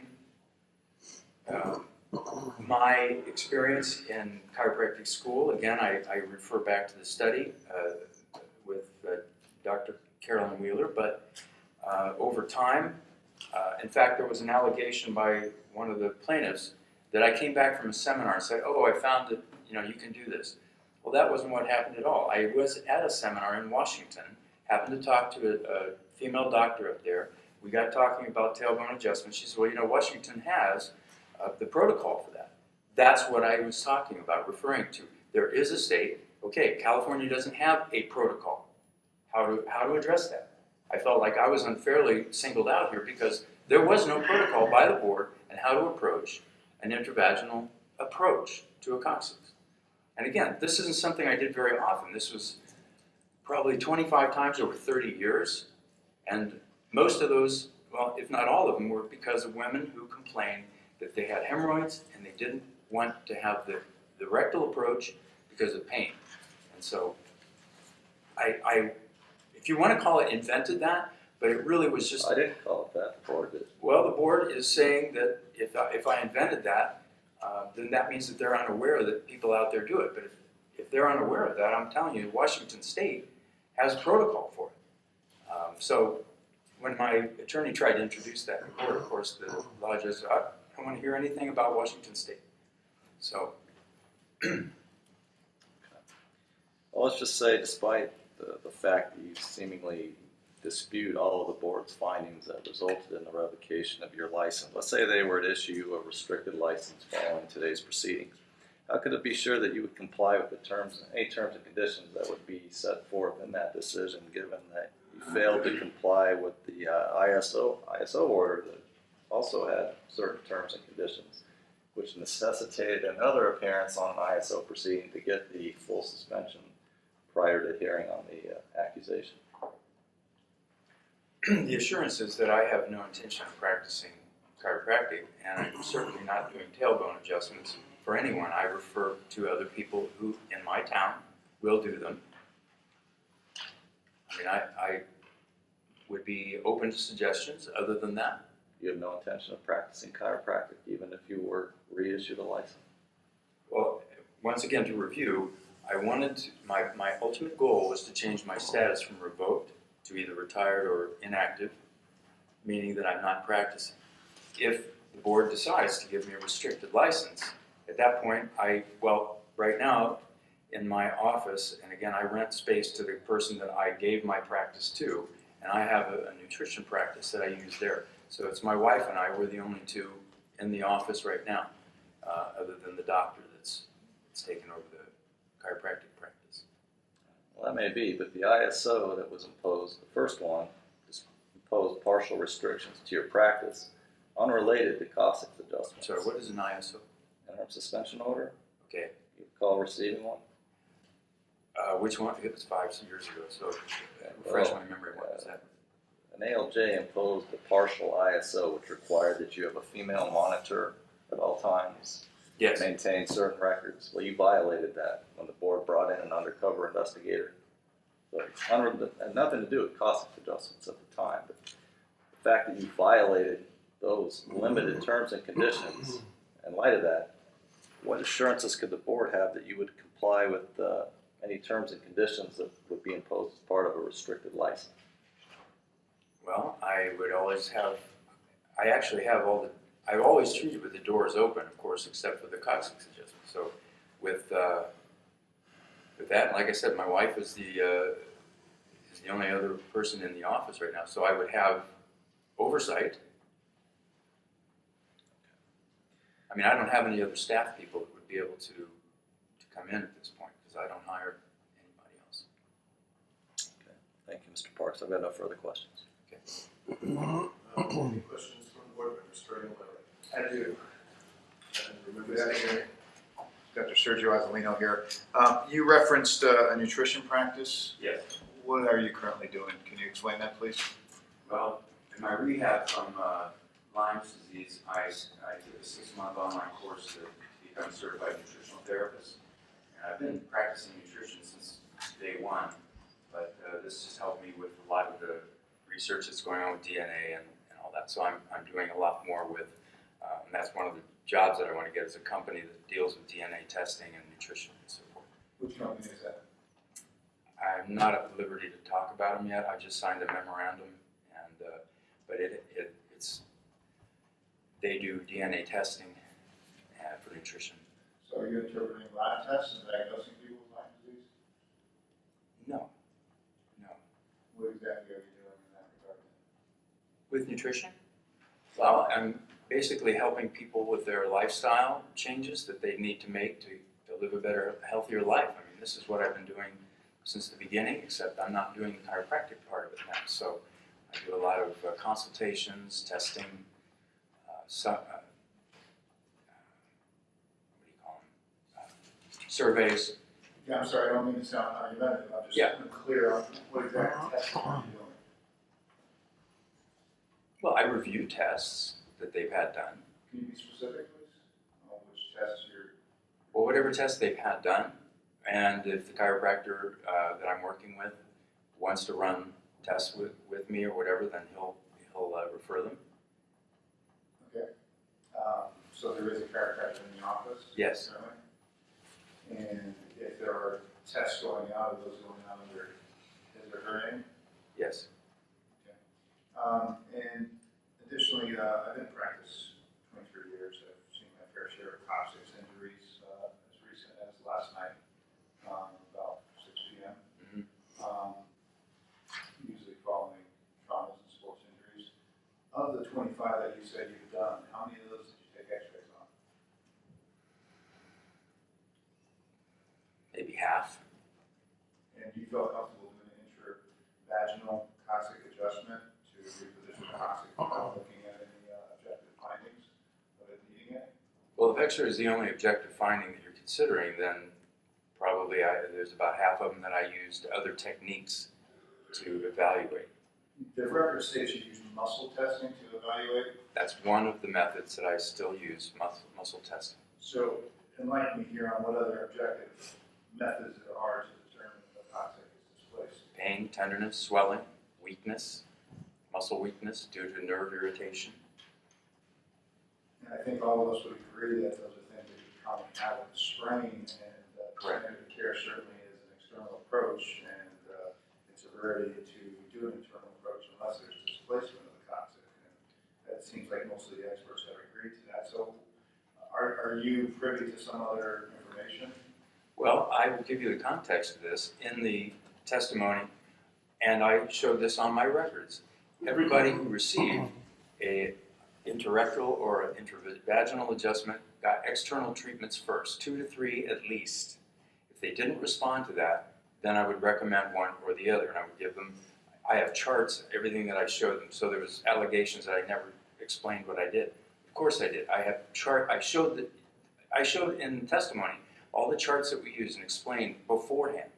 So people went in completely informed here. It wasn't, I didn't think that, I needed to make people an anatomist or a physiologist, but I did explain what the technique provided for them, and if it was a misalignment versus a spasm, like you said, trauma creates spasm. Sometimes it doesn't create that much misalignment with the tailbone, but it creates dysfunction in movement. And that's what I would test by muscle testing, because that's testing how things move. So I've never heard of anybody doing an intravaginal approach. Okay. If you say you possibly may have invented it, or it is a standard in Washington, why did you not have an expert come to testify on your behalf that it is standard of care in Washington? I had an expert from San Francisco Pelvic Floor Institute. Who was that? I don't remember his name. It's a physician Jerome there. Weiss? What? Jerome Weiss? It could be, I don't recall. But I had a massage therapist who went to that institute, had treatment, and he, when I contacted him through her, wrote a letter saying this is how it's done here. So when the judge, again, reviewed that note, she says, well, this is a doctor, a physician, you're not a physician. So she threw it out, didn't even read it, didn't consider it. But I did have that as, again, I don't think that I made this up. I mean, maybe I'm one of the rare people to have suggested it or done this, but it was always in the necessity of the patient. I didn't do this for any gratification purposes. Listen, I've never had any complaints against me in 30 years until a litigant calls patients of mine and say, hey, he's doing something illegal. Do you want to join a lawsuit? That's how this whole thing got started. Nobody had any complaints about this until they were contacted by employees who were misinformed to begin with, but then told people I was doing something illegal. Would you like to join a lawsuit and we'll make lots of money? They actually admitted that on the stand. So. No further questions. Thank you. Dr. Poirier-Lippman here.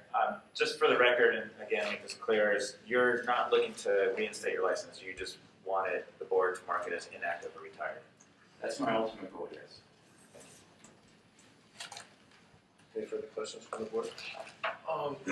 Frank Rufino, Mr. Park, I just have a quick comment, a question with respect to your statement that says that I've served, on your second paragraph, you said I've served my profession with complete integrity.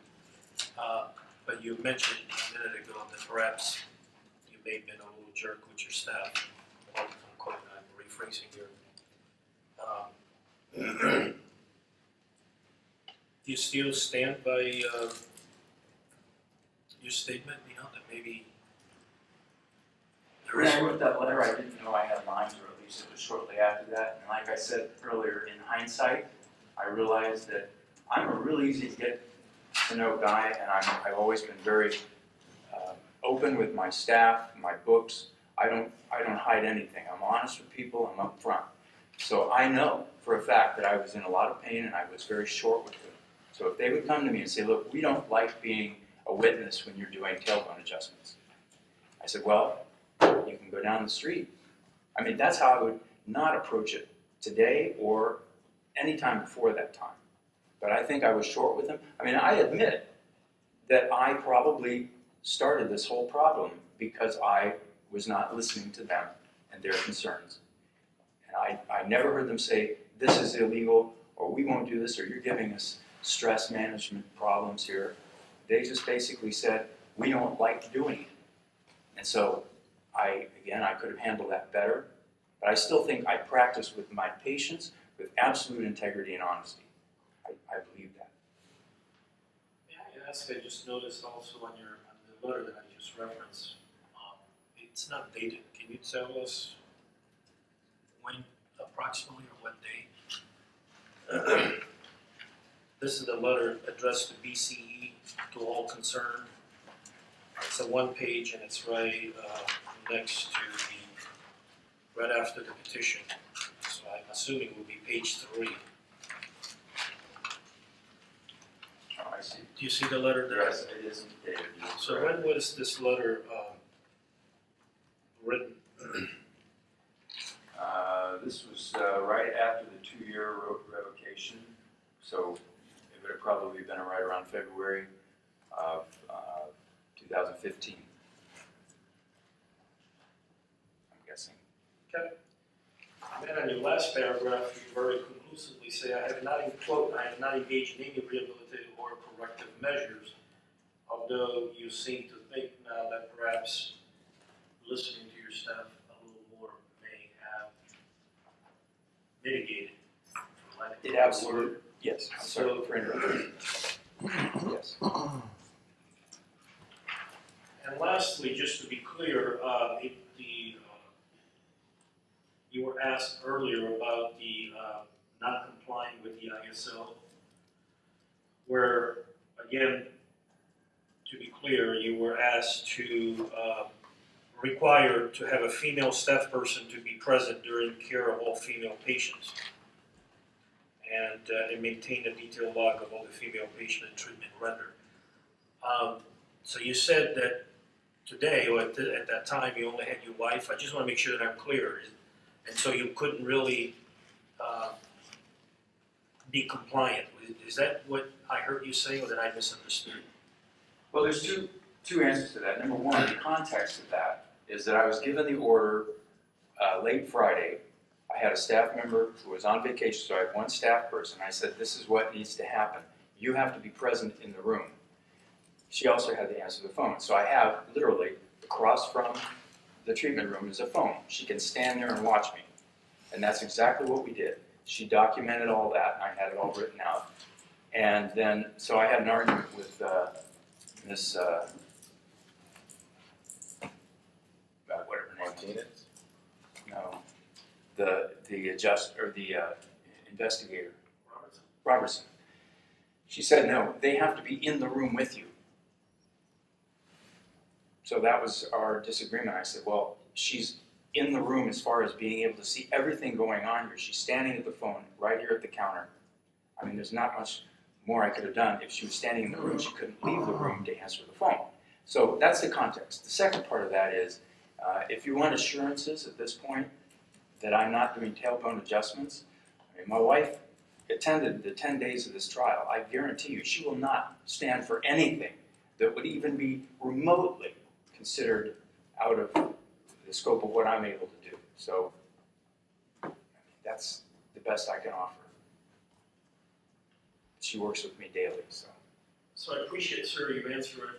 Again, I want to just be clear in my mind. You just mentioned that in that incident, one of your staff was out, and so you could only rely on the other staff, and she needed to answer the phone. So for that particular incident, that specific incident of that moment, but prior to or after, did you attempt to comply with the ISO? Did you have somebody physically in the room, whether if you had the second staff that it was not gone? I think so. Well, I think that they suspended my license then and there. I don't think there was a hearing right after that, so I didn't have much opportunity. But yeah, I mean, at that point, we actually wrote a letter to Robertson, I believe, stating that, you know, going forward, now that we have our 2 staff people back, we can make that happen. Or I have an open treating area, I can just use that. But I never got any response from them, it was just, you know. Thank you, sir. No further Yeah. questions. Any questions? Just a couple. Just for clarification here. You mentioned that you do not plan to practice chiropractic anymore. That you're here today to get your license reinstated, but you do not plan to practice. Is that correct? That is correct. I mean, I just wanted to say on top of that, because of the Lyme's disease, I can't bend over, I can't lift things very often at all. I mean, just coming here on the airplane, I'm going to be out for a day or two just resting because of the pain. But, so I can't practice. Physically, I couldn't do what I was doing before. That's why So that's why I wanted to retire. So, in order to consider this reinstatement, part of what should occur is several things here. One being the order for reimbursement. So, in that light, since you do not plan on practicing, do you not plan on reimbursing for the costs that have been associated and attached to this decision? I do not plan on doing that because I don't have the funds. I have nothing further. Anything else from the board? Yeah, I have another question here, Sergio Azzolino. Have you notified this supposed nutrition company that you're going to be working with, or this laboratory, that your license was revoked? No, I don't know if they've looked into my history. I've given them my CV, but I don't know what they've looked into so far. Is your CV published on your website? I don't have a website. So no. Okay. And I know much of the conversation is centered around the coccyx adjustment, but there's also been numerous accounts of you performing trigger points around the breast area and the pubic area. And was your determination for that based on muscle testing also? Yeah, I was able to show the judge and the court that the applied kinesiology charts include points that are all over the body. So those aren't the only ones I treat, but if they are there, a lymph point, for example, under the armpit, it's next to the breast. They asked me, do I touch the breast? Well, I said, I don't know. Am I touching my breast now? I'm touching my sweater. But when I'm teaching people how to do a lymph massage, for example, to help lift up like this, I'm demonstrating just like I'm doing here.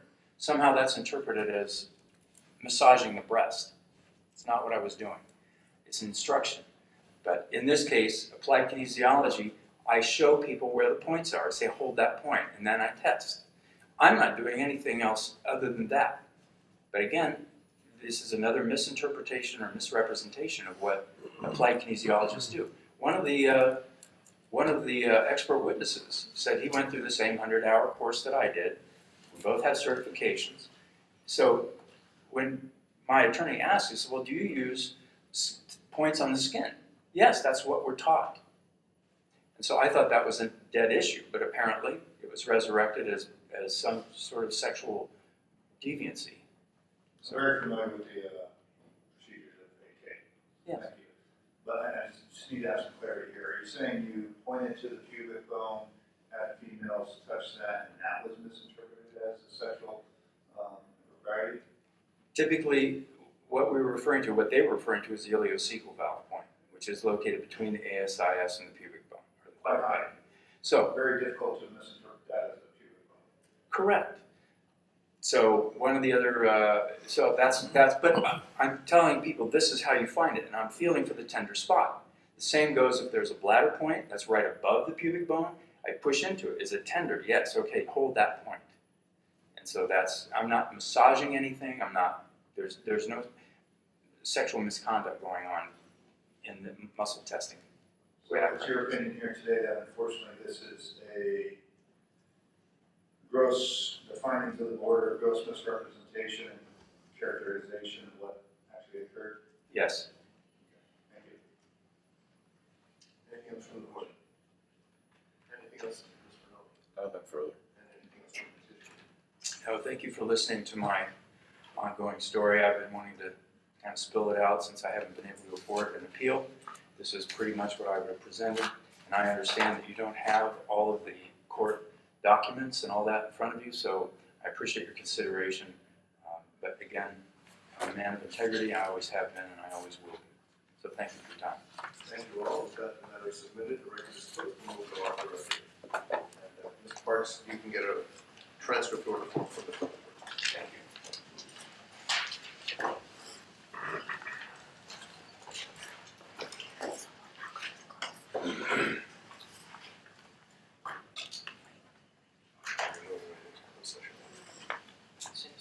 And everyone else. I'm sorry? Who's everybody else in the courtroom? Who's everyone else here? Who's in the court courtroom? Just legal staff? No. Okay, They're all leaving. good. What do you need? You need to adjourn in closed session. We'll go into closed session, and after closed session, break for an hour for lunch.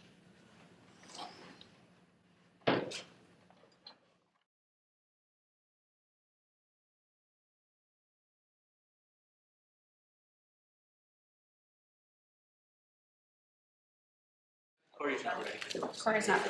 Corey, oh, do you need a minute? No. Okay.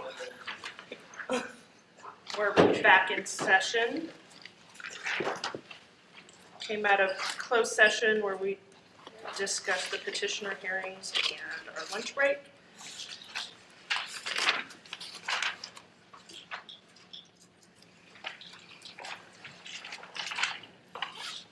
Next on the agenda is item number 7, the chair's report. Madam Chair, I have a point of order. Yes. Not that is, but I believe we missed the Pledge of Allegiance this morning. Thank you. Let's- Maybe Yes, we're out overdone. of order, so let's stop and do the pledge. Would you like to lead us in the pledge, Mr. Happy Healy? to.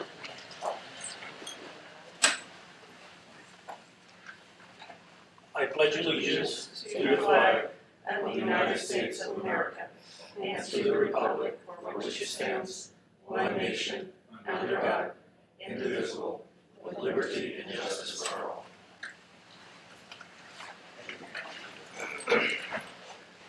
Thank you.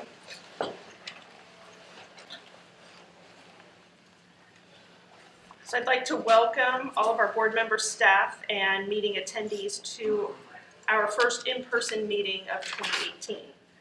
I want to thank my fellow board members and the board staff for your commitment to the board and congratulate everyone on the accomplishments that you have helped the board achieve in 2017.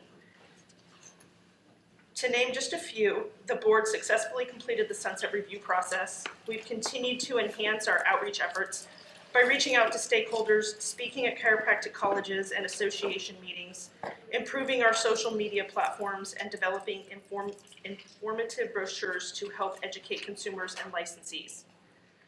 The board adopted our 2017 through 2019 strategic plan, which reflects BCE's continued commitment to work closely with stakeholders to meet our mission to protect the health, welfare, and safety of the public. The board's committees and staff have already started tackling the work necessary to achieve the goals and objectives identified in our strategic plan. We worked with the DCA's Office of Professional Examination Services to complete an occupational analysis, which defines the chiropractic practice in California in terms of actual job tasks that newly licensed chiropractors must be able to perform safely and competently at the time of licensure. The results of this occupational analysis will serve as a catalyst to measure whether the licensing and professional examination reflects current practices. In addition, we continually work with the Office of Professional Examination Services to develop new questions for the BCE's jurisprudence examination and review existing questions to ensure the exam is always current. The board's committees have held regular meetings to explore issues facing the board and recommend appropriate action to the full board. The committees do the lion's share of the work on reviewing, updating, and developing new regulations. As we all know, we have many regulatory proposals in various stages of development. We're hoping to finalize and adopt several of these proposals in 2018. We'll be reviewing the status of pending regulations later in the meeting, but I'd like to highlight just a few of the important consumer protection regulations the board is working on. We are working on changes to ensure the quality of CE for Doctors of Chiropractic in California. We have draft language that we hope to present to the full board at our next full board meeting in June. We are working on regulatory changes to allow California chiropractic colleges the freedom to be contemporary with current educational strategies. And we're working on a CPR requirement that will help protect our patients in case of emergency. In addition, we hope to continue to work with stakeholders to ensure that chiropractors are providing safe, effective treatment to the residents of California. We also hope to continue outreach to familiarize licensees with the BCE. I look forward to working with all my fellow board members, staff, and interested stakeholders in the coming year. We'll move on to item number 8, approval of the January 31st, 2018 board meeting minutes. Is there a motion?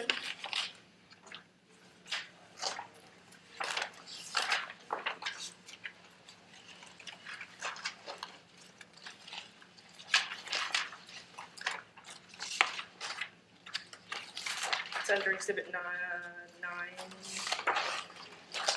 It's not It's 8. eight, 8. Motion to approve the minutes.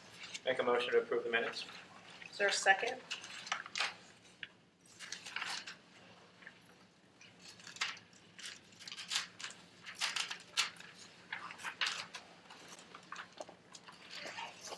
Second your motion, Dr. Lickman. Is there any discussion?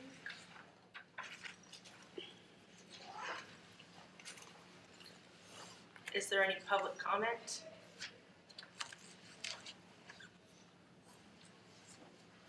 I'll call for the vote. Mazzolino, yes. Dane? Yes? Lickman? Yes. Rufino? Yes? And McLean? Yes.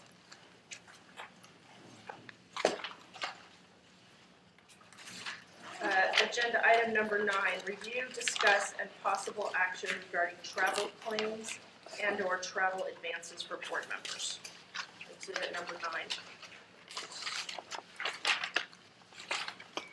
9. And this is an issue I know that was raised at some of the board. Hold on one moment. You guys should have a supplemental document in your folder. And it provides a high-level overview of the TEP process. And for the members in the audience, we have the same document on the back table.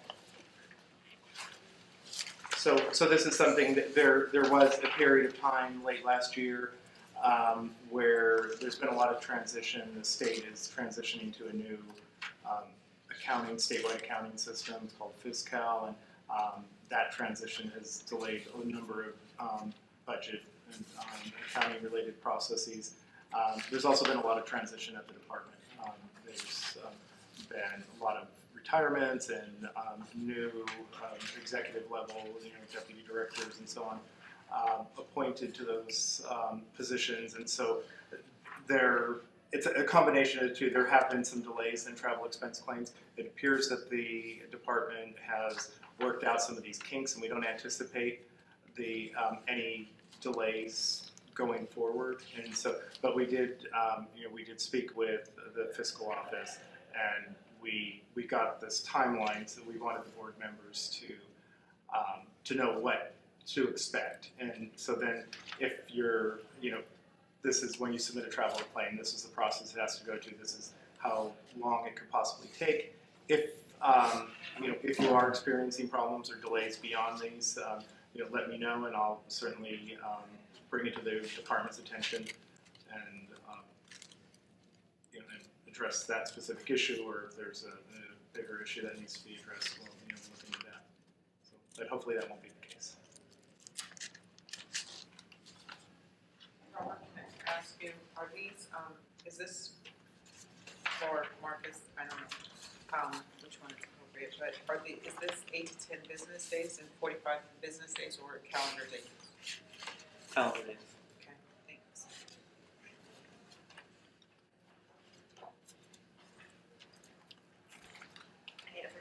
questions?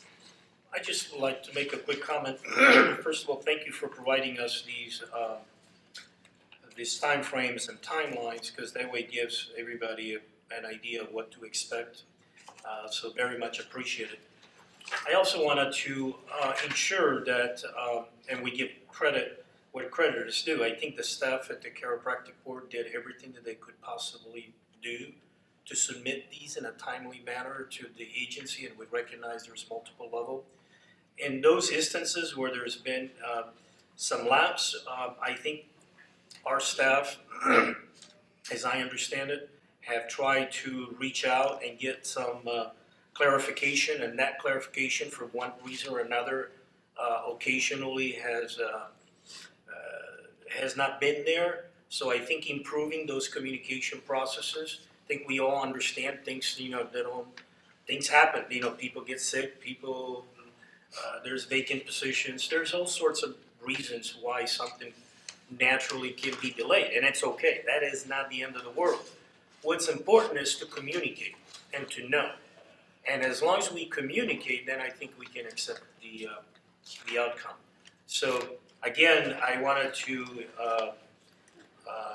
thank our staff, because I don't think it was an internal issue not dealt by our staff, but it was sort of a combination of miscommunication with the DCA staff, and which I am very grateful to Robert and Marcus for you guys bring that up to the appropriate level, supervisory level, so they could be addressed.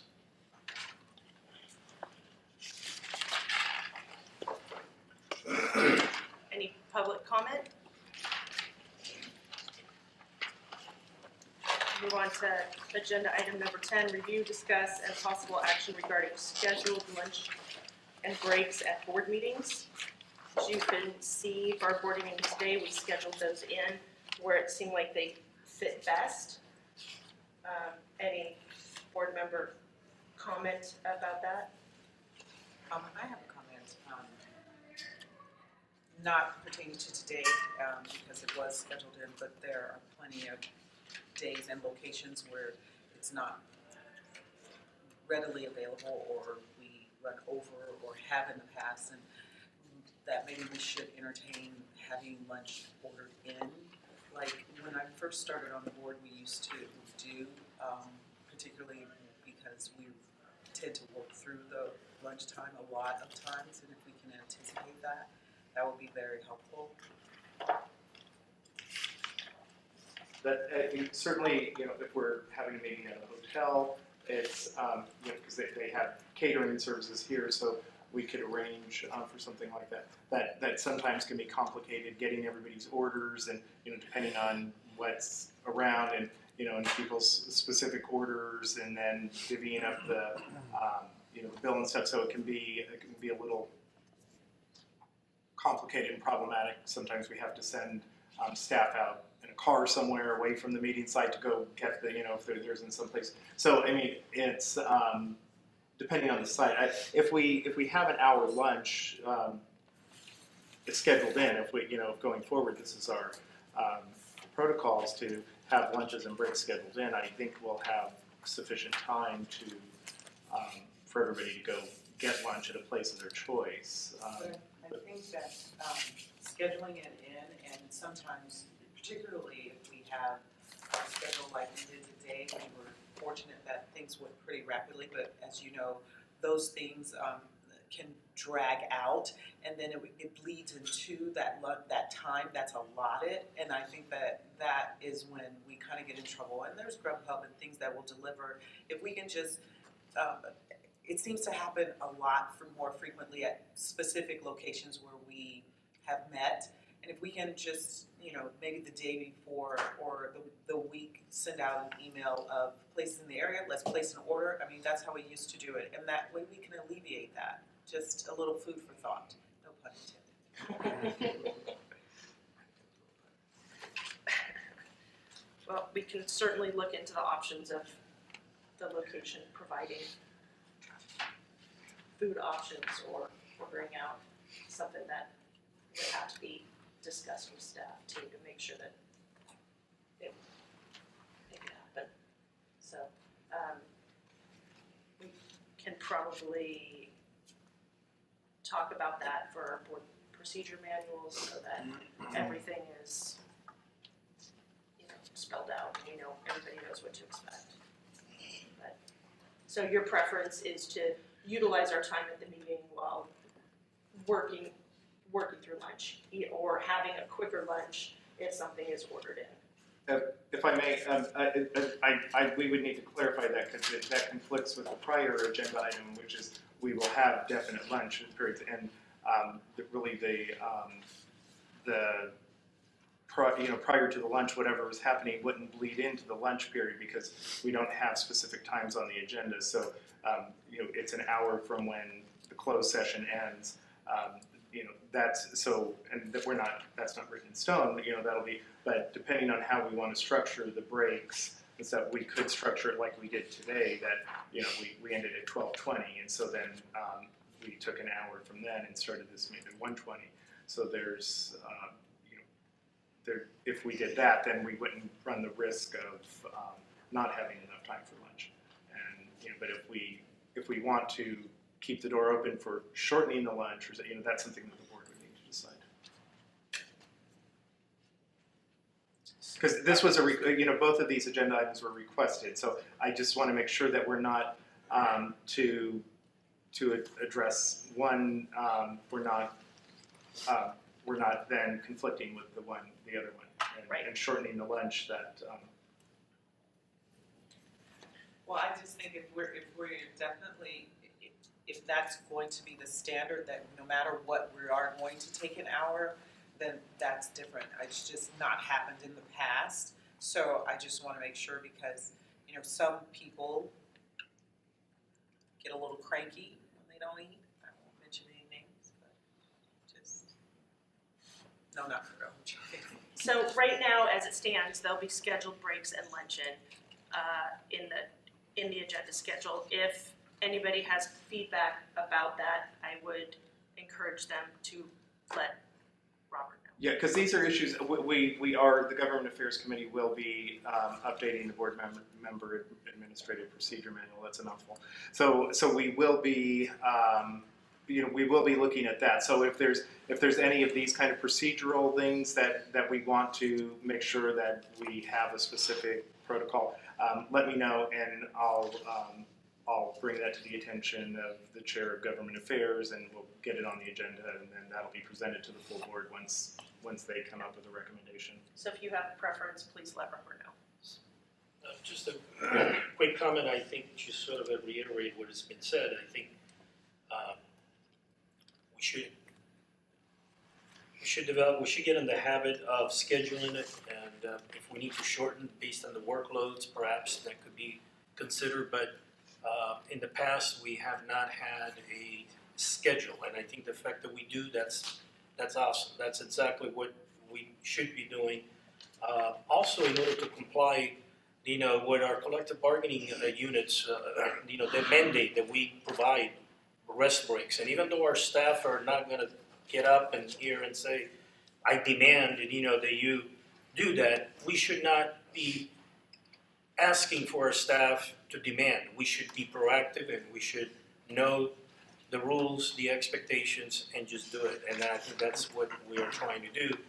And I think that's good for everyone, not just for the staff, but it's also important for the board members because we need rest breaks and we have different needs. And so I think it's a good practice rather than try to jam, because I've been in these marathon board meetings where we did not get a lunch break. I've been in these marathon meetings where we didn't get no breaks at all. It was just like, hey, we need a comfort break. Okay, well, let's go and run to the restroom and come back. I just want to, I'm sorry to interrupt, did you have more you would say? No, I just wanted to clarify that, for the staff, the staff always has the opportunity to take it at a board meeting because other than myself, nobody has to be here sitting in a chair, while the board's here. So the staff does have the ability to get up and take breaks, and staff can work with one another, and they have done where one of them will stay here and another one goes out and gets lunch. So I would never, I just want to make sure that,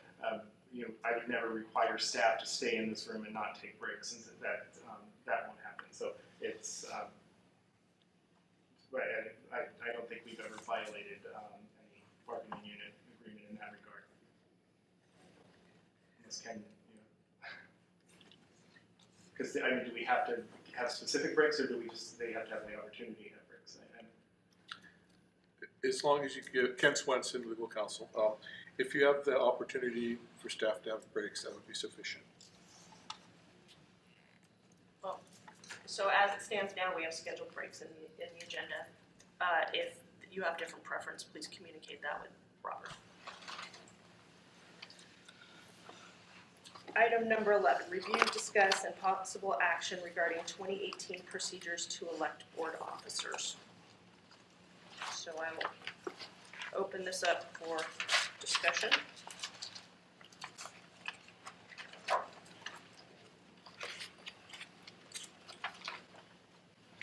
My suggestion would be that if there are changes that need to be made to the election procedures, that again, we address this in the board procedure manual. It can be taken up with the Governmental Affairs Committee and presented to the full board. So if you have recommendations about changes to the election procedures, again, you can communicate with Robert and that can be incorporated, or suggestions can be made to update the board member procedure manual and present it to the full board for approval and discussion. So that should be done to Robert outside of here. No, you can discuss it right now, it's on the agenda. Yeah, I'm sorry. it's open for discussion now. Just nobody was discussing, so. Oh, is it possible that we entertain the idea of not nominating and then immediately following with the voting at that exact time, at that same time? I don't know if it's possible to schedule it, the nominations for the prior meeting, or I don't know what the options are there. So your suggestion would be to have the nominees before the meeting in which we vote on them? Yes. Okay.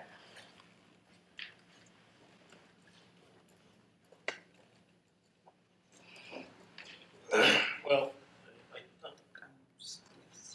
if I may, certainly we will give some of these suggestions to the appropriate committee for consideration, but one of the things that we started last year actually was this having the election in a conference call, and we did that.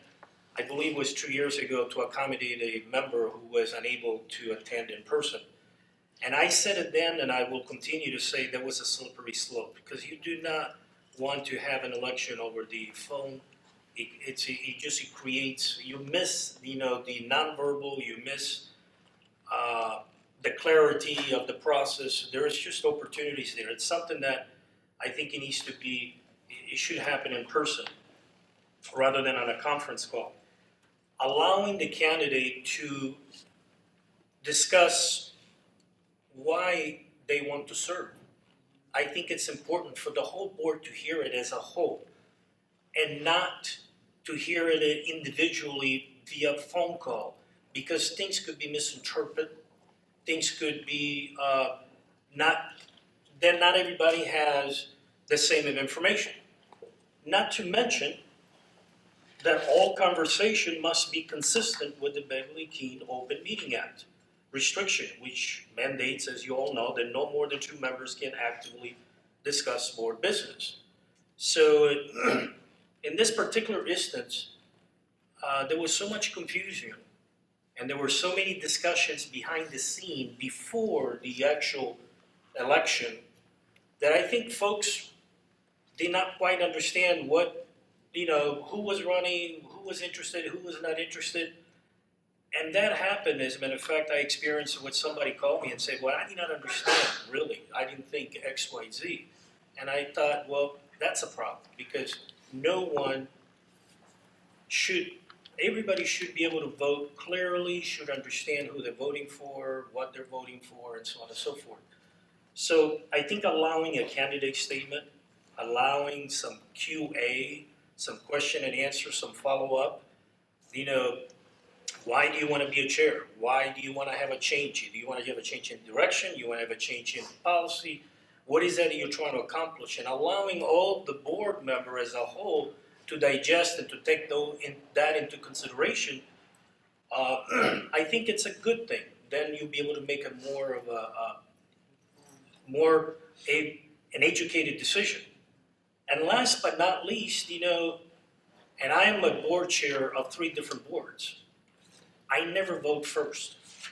Because the moment that I vote first as the chair, I'm sending a signal. And whether it's not my intent or not, it doesn't matter. But it is just reality is that as the chair, in fact, I vote to break a tie, and often I vote last if I have to. And if there's a clear majority, I choose not to vote. Because I don't want to influence, and I don't want to influence the outcome, and I don't want to send a signal that I am supporting X, Y, Z. And so, if we look back, and this is not meant right now to be just you know, feedback. As the chair voted first, the newly elected chair voted first, you're sending a signal. I would maybe change that order. But at the end of the day, last year I came in, and I've been witnessing now these elections for 5 years since I've been on the board.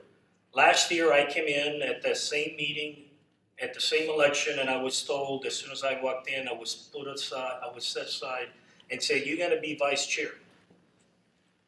Well, great, awesome, no problem. If that's the board wishes, you know, I'll be the vice chair. And someone would ask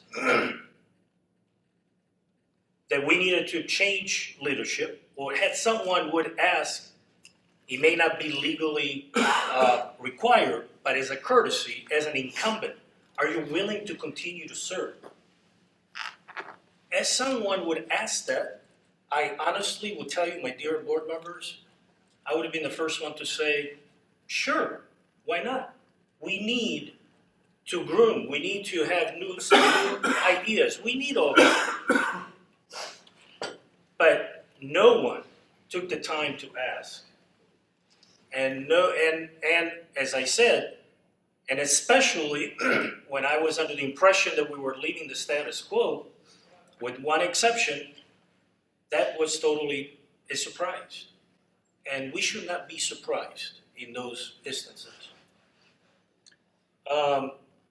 So we should act fairly. And what does that mean, acting fairly? Meaning all be on the same playground. We should all be thinking about our involvement, our level of contribution, and be able to articulate what that is and why, and not just a resume builder. I served as the vice chair this past year. I never recall using it once, either in print or anywhere. My title is vice chair. I'm not building a resume. I'm truly trying to do the best that I can to fulfill my obligation, and trying to do as best as I can to help the board. And throughout the year as a vice chair, I go to the office often and I ask, as the vice chair, is there anything that I need to know? Is there anything that I can do? And I'm always told, no, everything is fine. We have monthly meeting with the chair, and everything is working great.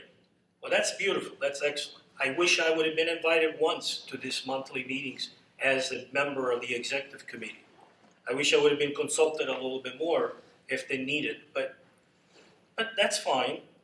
But back to the election, I think when there is confusion, as it appears to be, then obviously we can improve, and that's what this is all about. Let's improve this process so that it's transparent, so that everything is up and up on the open. Let's avoid these phone calls behind the scene that they do not serve no purpose other than confuse. And really, also I would submit that they're in violation of the Brown Act. So those are my comments. Thank you. I would, Dr. Lickman, you have any comments here? Go down the list. Or Dr. Dan? No. I certainly second what Dr. McLean and Mr. Rufino's concerns are. I've served on this executive committee now, I believe 6 years, in different capacities, from vice chair to chair. I nominated the current chair 2 years ago as we were trying to have a succession plan. I think the way the election transpired last month was poor at best, I think, and it wasn't anybody's fault in regards to procedures. I think it is extremely important for people to express why they want to hold the office as such. I was very open. I declined the nomination for chair, and I also stated I would be more than supportive of anybody stepping into different roles if they wanted such. I was very disappointed that I was not notified that there was any desire for the chair or anybody else to assume my position, because I also was under the impression of we're sticking with the status quo. I just think it was poor form. I think it speaks to, unfortunately, a lack of leadership in that regard, and I think it's a very polarizing issue with the board rather than a unifying issue.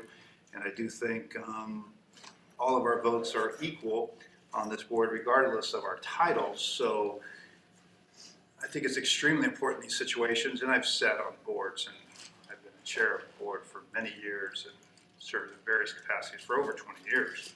I think it's extremely important as chair or as anybody on the executive committee to make that extra effort to be unifying, not be polarizing. And I think that's the job of a leader, unfortunately. And as much as that may not be fun at times, it is extremely important. Now, back to the voting procedure, I think it would be very wise, whether we can get the nominations out there ahead of time or not, as far as prior to that meeting, as Dr. McLean suggested. I think it's very valuable to get at least the nominations out for all the positions early on before any of the voting takes place, so we could see very transparently where everybody wants to be.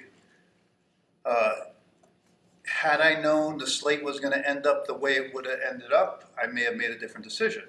I elected to decline the position for chair because I felt everything was going to stay status quo. It was recommended by both of you, Marcus and Robert, to stay status quo, and I had no idea there was any jockeying for positions behind the scenes. So I think that's one thing that needs to be, I'm sorry? I don't recall recommending that, I had some concerns about whether we were going to visit the Chiropractic Act or not, and I wanted to ensure, and I spoke with Heather very clearly of whether she was in support of that or not. And Marcus, I spoke to you about that, and you said there's no need for any change in leadership in that regard, because whether we open up the act or not, whether we move forward with it or not, the individual positions people have are not supportive. And I also expressed that I just wanted to make sure our chair was in support so that we were moving together in a unified sense, not having anybody circumvent any efforts. My goal as chair, and I think I did a good job in doing so, was trying to unify people. I think there's been some division, there's been some polarization, there's been some people feeling disenfranchised or feeling marginalized, and you know, I'm not going to speak for them. I know it happened with the previous board members. We don't have John here for him to express his opinion. He had some opinions about what happened with the election also. Our previous public member had some opinions of feeling marginalized, and I just think it's something that we need to all become better at. As a unifying body, we're representing the public. That's our number one goal. We're representing the governor's office, and I think our board is in far better shape today than it was last decade, and I think we should be moving forward towards that. What do I think needs to happen? I think we need to have some more communication. I think we need to have a lot more communication. Had I known that anybody wanted the secretary position I would have gladly given it up, but I didn't know until the last minute. Next thing you know was myself running against Mr. Rufino. I strongly believe that a public member on a board that's designed and here and chartered and mandated for one thing, public protection, I think a public member should be front and center and, with the spotlight on them. And we have a spectacular public member, Mr. Rufino, and we should take advantage of that. And I think it serves us well. So, sorry for being, long-winded here. I do think we need to change the procedure. I think we should have everybody have a statement on why they want to serve. I do believe a question and answer period is best. I do believe that should be very transparent for all the board members so that we understand who we're voting for and why we're voting for that position. And I do think that we need to have some better efforts in the executive committee to communicate among each other. I think it's going to be extremely important as we start bringing aboard new members, with a new public member hopefully being appointed soon, a new professional member being appointed. They need to be stepping on a board that's unified, not a board that's being governed by one or two people.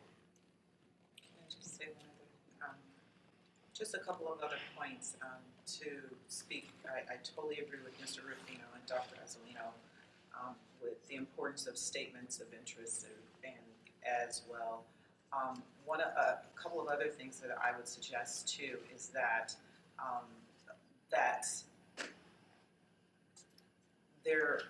because we term out, there should be some ideas or some communication with succession and grooming or mentoring younger board members for the positions and the specific details of what those positions hold, because they eventually will hopefully become the leadership and not just placing them in there or hoping that they jump in.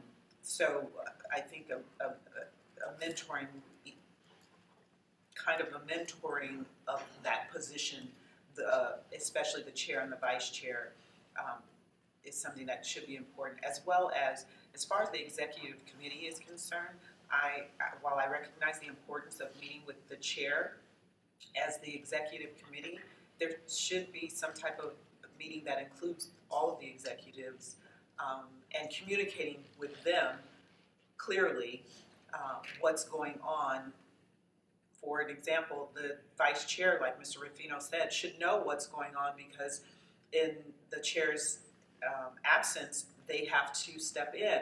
And if they've not been in any of those meetings at all, it's a catch-up game, and it's not really fair to them to try and, to be thrust into the water without knowing what's really, all the details and intricacies of what's going on. So I really highly encourage that you expand those monthly meetings to include the executive committee at some point. And Several things happened last year that I will express open dissatisfaction with. Number one, the Sunset Review Committee. Given that several of us have sat on this board for a long period of time, it would have been nice to at least have an invite, whether we had a speaking role there or not, to have an invite to participate.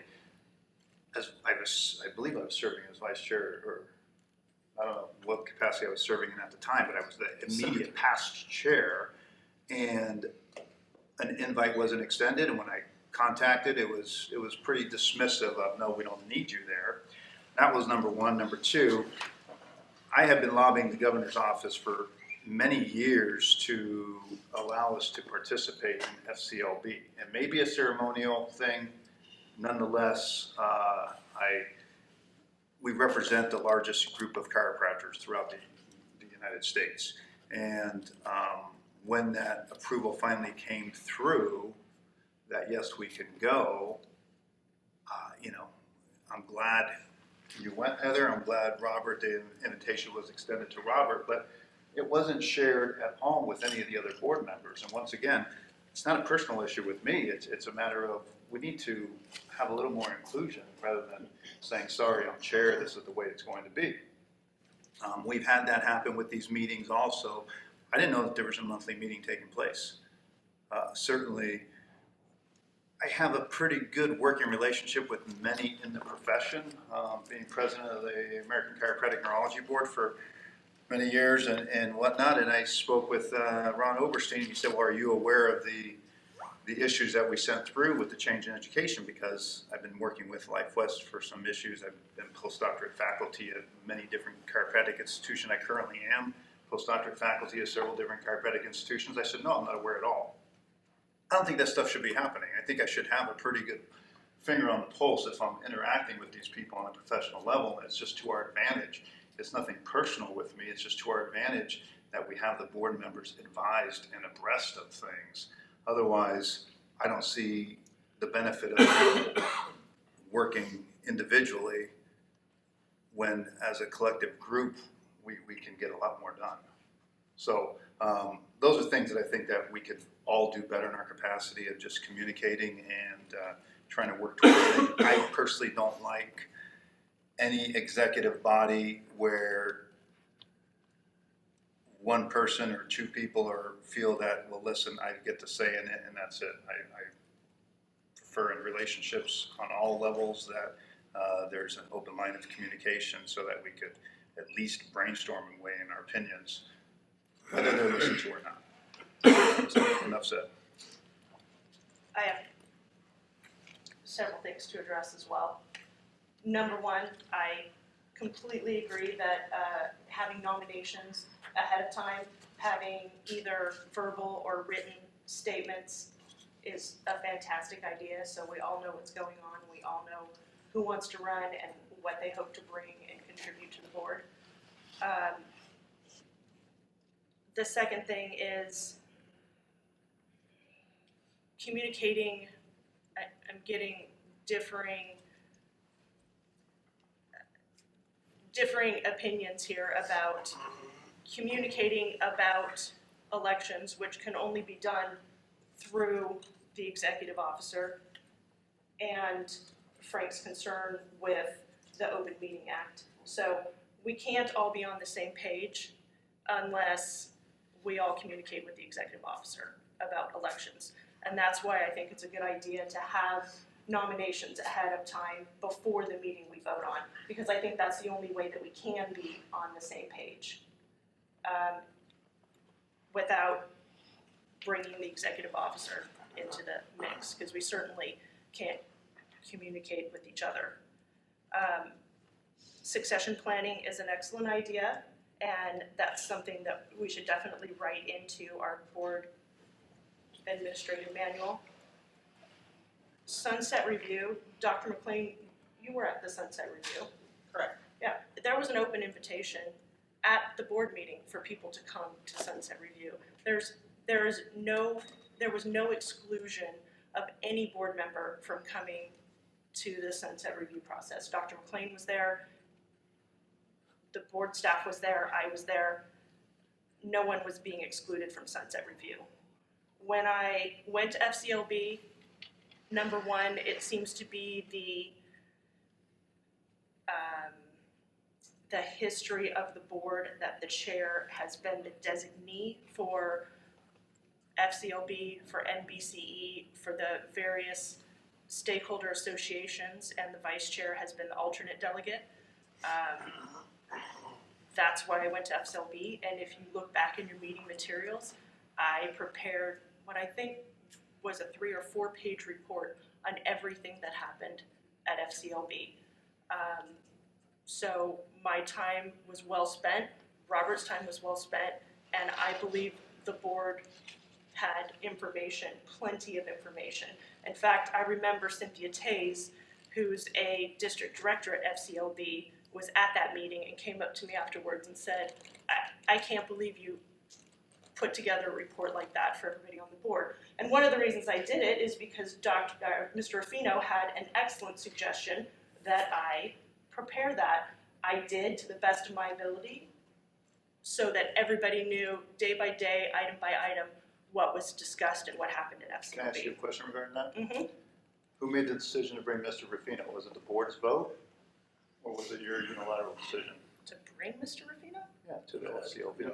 Mr. Ruffino didn't come to FCLB. No, He means Mr. Coolio. Mr. Coolio, I'm sorry, Mr. I Coolio. wasn't, the reason I went is because we only had approval for one board representative to go, at board expense. FCLB reached out to me as well as all the rest of the EOs across the country and made me aware that they have a scholarship opportunity where I could prepare a, they had questions and so I had to prepare an essay basically and submit, and if I was accepted, then they would cover all of the costs for me to attend FCLB. And so I did submit the request and the essay, and they notified me that I was accepted to go.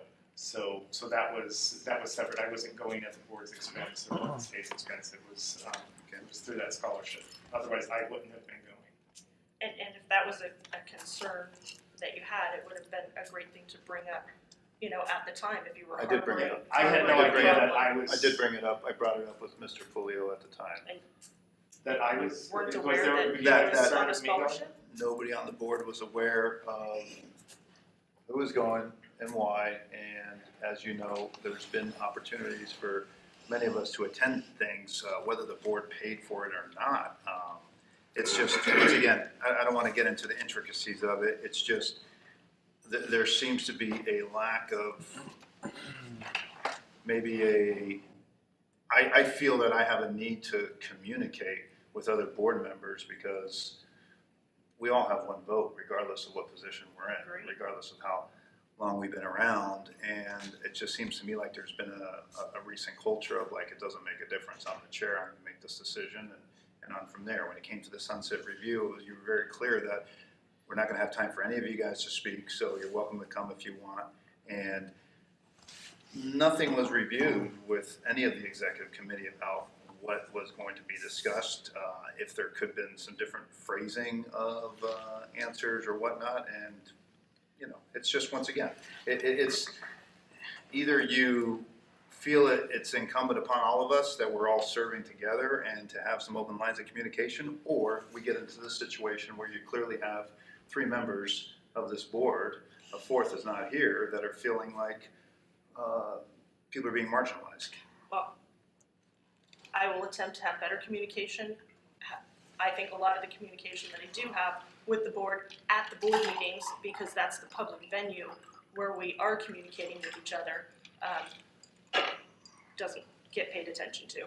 So, educational, the curriculum changes, there are no decisions that get made without a full board approval. And again, that's something that's been in the process for probably 3 years. I've talked about it in every chair report that I've had. It's something that Dr. Elginer and I started on when she was on the board. We had several meetings with the colleges about going through the regulations.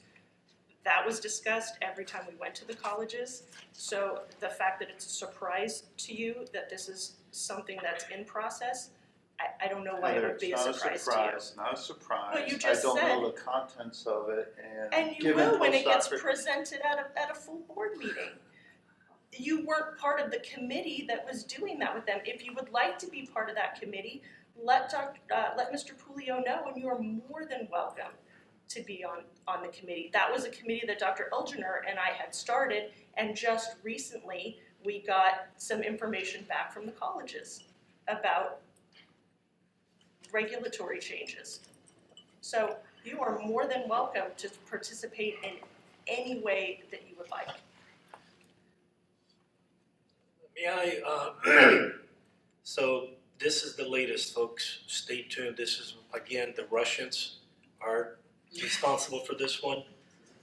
Mr. Mueller, we need to add that to the list to ensure, that we can positively determine if this was these elections. Now, on a serious note, look, if we have a conversation, an open conversation together, instead of, having a phone call that could be misleading, and we would realize and we would pay attention to our own resources. Just right at this table right now.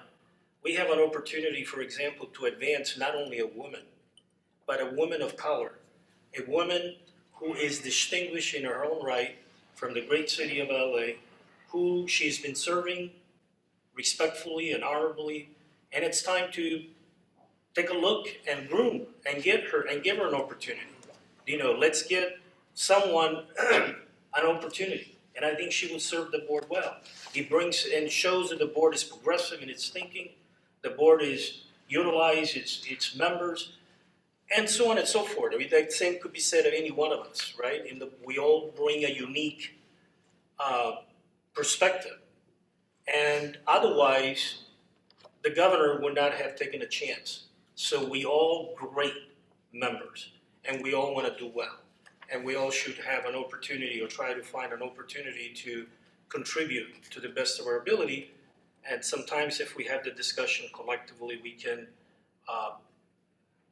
not only identify those talents, that raw talent that sits here right at this table, but also be able to maybe, and I totally agree, by the way, with the recommendation to defer this to the Government Affairs Committee so that they can do a little more in-depth discussion and research on how best to select and how best to look, at our resources available and how best to utilize our talent for not for our personal gratification or or again to beef up our resumes, but to do the job that the board is mandated to do. That's what this is about at the end of the day. I think we all agree on that, Mr. Rufino. And so. And clearly the election procedure needs to be changed if people did not feel comfortable enough to nominate themselves for the positions that they were interested in. That's a shame. If people were interested in serving and didn't feel comfortable to self-nominate themselves, as was explained before the elections happened, that's a terrible thing for that comfort level not to be there, for people to be able to express an interest in something that they want to do. So if that's what's happening, we need to change the procedure so that everybody can feel comfortable expressing what they want to do. I totally agree. And I would say yes and no, and I'm not trying right now to disagree with you, I totally agree with you, but I would say yes and no. There is a certain culture, inherent culture that each board, that each one of us go by. And so in the past, we have not had this sort of a discussion, open discussion. Right. In the past, it's been sort of like I said 2 years ago. I was just told, okay, this is what we're going to do. And this is what happened. So somebody made that decision. It is incumbent upon us as leaders, and I'm not saying right now disrespectfully, but I submit you respectfully, as the chair of my board, during an election, I would ask my executive officers, I ask my officers, is your intent to run again? Is your intent to stay? Someone should extend, because otherwise, in all honesty, I felt, and this is not about me, by the way, but I felt unappreciated. I felt I've given you as much as I can. I cannot give you any more. I've done as much as I can to support your board and to support you as the chair and to support the organization. I've done as best as I can. And I left there like, well, maybe I did not do good enough. Maybe there was other expectations of me, and I failed to meet those expectations. Because not having the courtesy to be asked, or the courtesy to say, we think it's time, or we think because we want to develop this policy of cross-training. So, let's give someone else an opportunity to act in that role. And if that was offered, I swear to you right now, I would have told you, perfect, no problem. I know you would have, but my question is, how is that supposed to happen in the constraints of Bagley Keene? How am I supposed to call Dion and call you and call Corey and You could at least call your executive officers. You could have told me that, listen, I was the one that 2 years ago at a lunch with you and Robert talked about a succession plan. I said, it would be very good for you to take over as chair, Heather, and on from there. I didn't need to have the chair position. It would have been very good for you to at least tell me, listen, I'm going to nominate somebody else for the secretary position. Thanks for your service. I nominated you for the secretary position. You did not. I did. You nominated Lichtman, and you voted for Lichtman for the vice chair position. You could have very easily told Mr. Rufino, thank you for your service, but I think it's time to bring up Dr. Lichtman, and I'm going to vote for him. And Frank wouldn't have had any issue. I clearly, on the record, said I didn't have any issue if anybody wanted to take the position, but I had no idea that somebody else wanted the position. It's just, we're not gonna solve this issue here today. It's just common courtesy, in my opinion. I'm gonna have you refer back to the meeting minutes for that meeting. We were all instructed that the procedure was gonna be for self-nomination. I nominated you for secretary. Dr. Lichtman nominated himself for vice chair. So. We'll take a look. It's common courtesy that I don't believe happened to, I had no idea you did not want Mr. Ruffino in as vice chair anymore. I would have waited my opinion, and I certainly, as you know, it put us both in an uncomfortable position where I felt he should be the secretary because we should have a public member representing the board. He's not only a public member, he is as skilled of a public member, especially with the legislature, as we're probably going to see. And, the mandate is to represent the public and to be the liaisons between the governor's office and the public. So I think a public member, as much as I've been told, it doesn't make a difference. No, I think it's extremely important. More than to have 3 licensees sitting in these seats. And He's a fantastic public member. well, had I known that you did not want him Accused himself there, as I secretary. would have. That wasn't the case at all. You voted for Dr. Lichtman, and that's not anything against Dr. Lichtman. And then next thing you know, it was myself and Frank sitting against each other, and neither one of us need this for our resumes. We're just here to serve, and it would have been nice to have known that, quite simply. So that would have been a call that I would have expected from you, Heather, as chair. Put everything else aside. A simple phone call from you on either front saying, listen, thanks for your service, but I think it's time to move somebody else through. And you know what? I would have pushed Dion and Corey to come through the ranks, and we could have done everything possible to help that out rather than being And again, I wish they would have felt comfortable to self-nominate themselves, which was the procedure for the elections. So clearly we need some changes, and we'll refer it to the Governmental Affairs Committee. Well, I think we need some changes just on some common courtesy. That is not going to be something that's going to be dictated by law, by a Government Affairs Committee, by procedure. Agreed. I think we all need to just understand that we are all equal votes here, and we all are here to serve the public, to serve the governor's office, and, We it's, all have equal votes. We all have equal ability to do work in our committees and for our board. Positions don't matter when it comes down to doing work for the board. I know you have some interest in exploring the act, which somehow you have an impression is going to be thwarted by what happened with the elections. You're on the enforcement committee, which is the appropriate committee to discuss and flesh out those ideas, and I encourage you wholeheartedly to do so. I don't have an impression that it would be thwarted. I could have been more forthcoming in asking you very directly in a phone call if you would support that or not. I will. Listen, I prefer that there's direct communication among people, no interpretation of what one may be thinking or not, no passive aggressiveness, just direct communication. That's not that. My communication was, I will support you. I do support you. I would love to see what your committee comes up with as far as a plan. I look very much forward to it. At the end of the day, I think it's healthy that we're having this discussion, so that way we can move forward, we can improve. Nobody's perfect. Believe me, I'm the first center in the room, and we will, but I think, take a look at it and improve and move forward. That's what the end of the day it's about, and Thank you for putting it on the agenda and bringing it up, because it's clear that there are ways that I personally need to improve. My perception was that I was communicating with the board in our public and open forum sufficiently, and apparently that's not the case. So I appreciate that being brought to my attention.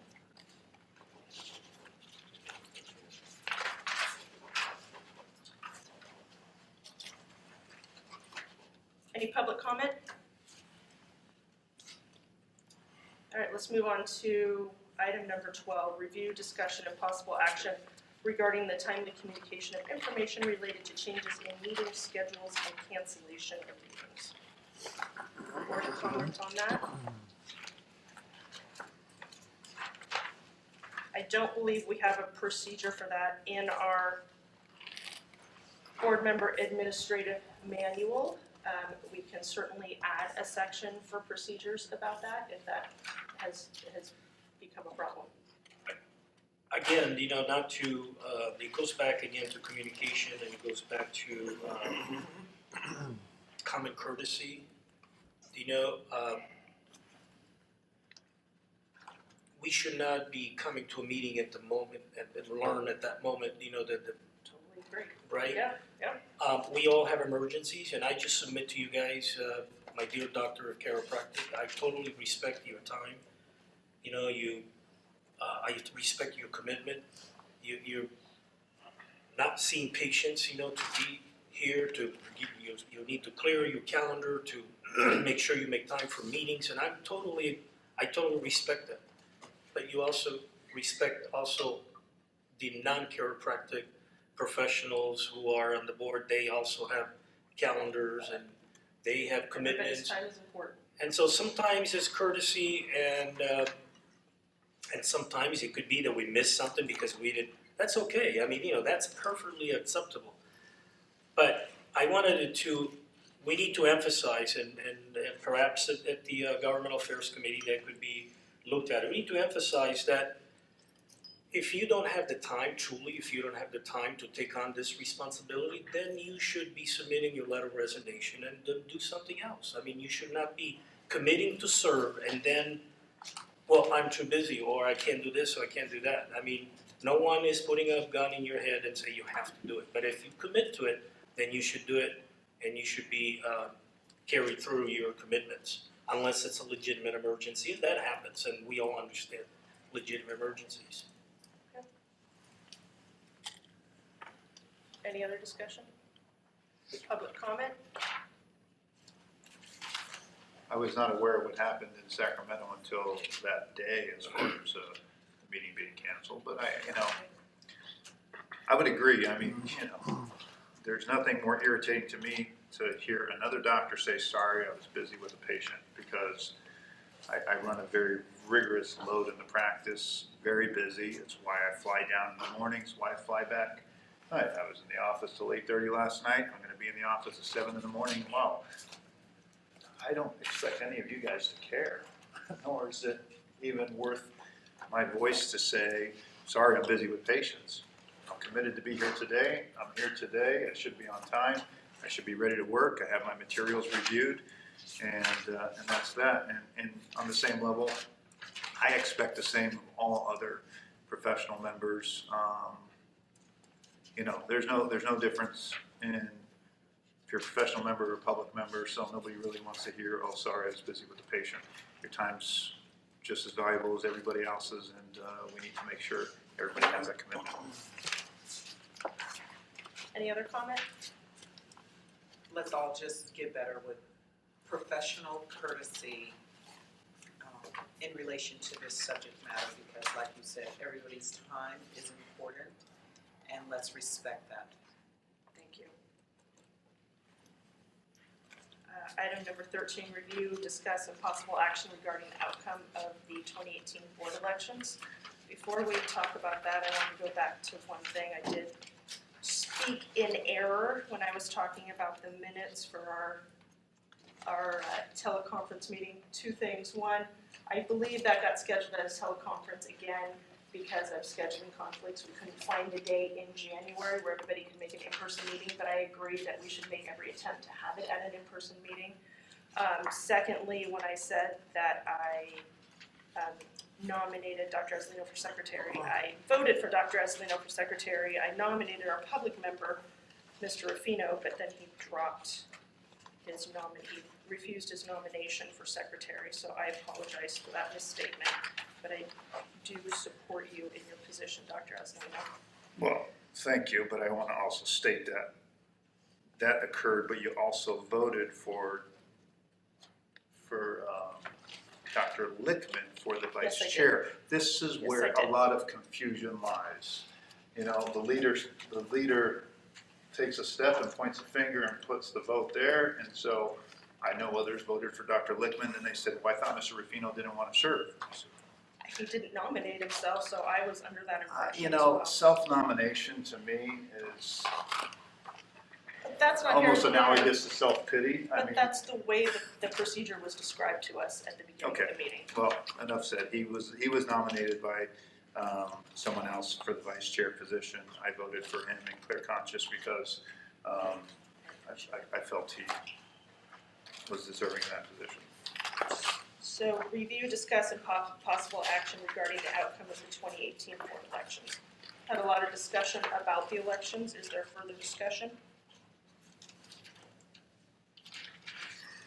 I believe that, Madam Chair, Of course. I believe that given the storm, I think the board needs to reaffirm, because I don't think it's in the best interest of the board to have a board member say, well, just as you just did right now.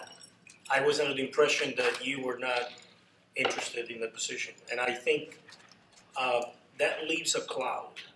And I know there's been other board members who have said that too, so there is some confusion. So I think in the interest of clearing the confusion, otherwise you're gonna carry this club, I think the board should consider, not necessarily today, but whenever, and which is an item, by the way, which I'm gonna request at the end of today to be added to the agenda, to be researched, because I think the board should have the option to give a vote of confidence to its leaders at any meetings. But I'm not sure, I'm not a legal person, and that's something that we will look into it later. It's something that needs to be researched and find. But I think in the interest of clear this storm, the board would be better off reaffirming and making sure that that everybody's clear. Once everybody's clear, then I think the majority wins and the majority rules. That's the democracy. Those are the rules. That's just my humble opinion. I think that'll have to be referred to legal counsel to see what the procedures for that are. I think that at the beginning of the call, the procedures for the election were very clear what was going to happen. I understand your concern, and we'll have to talk to legal counsel. I've already had a conversation with legal counsel, Mr. Swenson here, that I've contacted, and there's nothing to preclude that. We are mandated to have one election per year, but there's nothing precluding having more than one. The unfortunate thing is John's not here right now, because John expressed to me, before and after, or not before, but before this meeting here, after the election, he said, well, I didn't know what the hell was going on. That's why I threw my hat in there for secretary also. I thought Frank didn't want to serve. I thought you were encouraging others to step in. And I said, I was fine with others stepping in, but up to that point, there seemed to be a lot of confusion. So he's not here to speak for himself, nor should we try to put words in his mouth, and I apologize with that. But I don't know if you want to weigh in on things, Ken. Well, the only thing I can say is, as Dr. Azulina noted, there's a requirement that the board elect its officers in the month of January. The initiative statute is clear on that. The act makes clear that it has to take place in January. It's an open question about what can happen after that, but the election that took place was in substantial compliance with all legal requirements, as reflected in the minutes that were approved previously today. So the election that took place, the balloting was fair and followed the procedure that was announced at the beginning of the meeting. And so at this point, there is a valid election of officers in the month of January as required by statutes, as it's been compliance.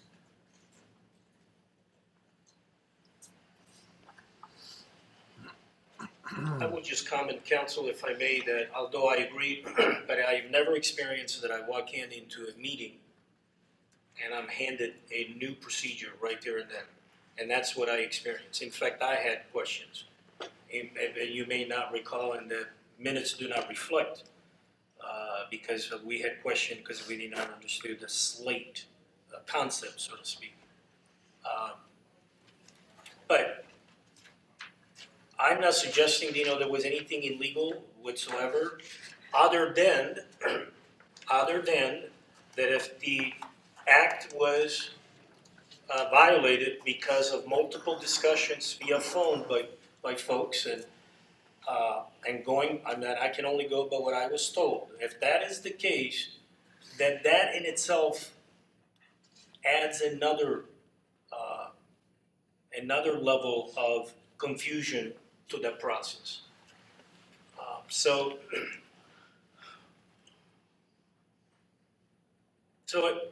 the board just needs to think about it and obviously, get counsel and whether or not, if everybody's comfortable with how they voted and they were not confused, then so be it. But if there was confusion and they were not sure, then I think for the good of the order, for the good of the board to continue, I think it would be very appropriate to, unless there's legal, like you said, because of the election need to take place in January, and there's something that prohibits that, there's some legal rule that prohibits that, then certainly then we don't have nothing that we can do. But that's a separate item that I'd like to add at the end of this discussion to the agenda for us to research.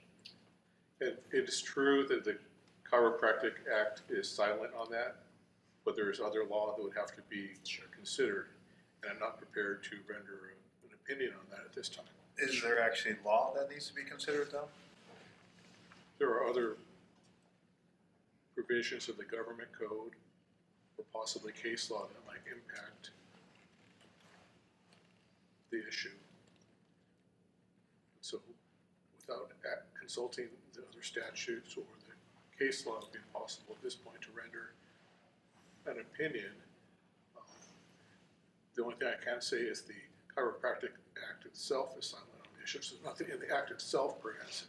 Yeah, what I don't want to have happen here is I think we have a lot of work ahead and I don't want us to waste too much time on this topic,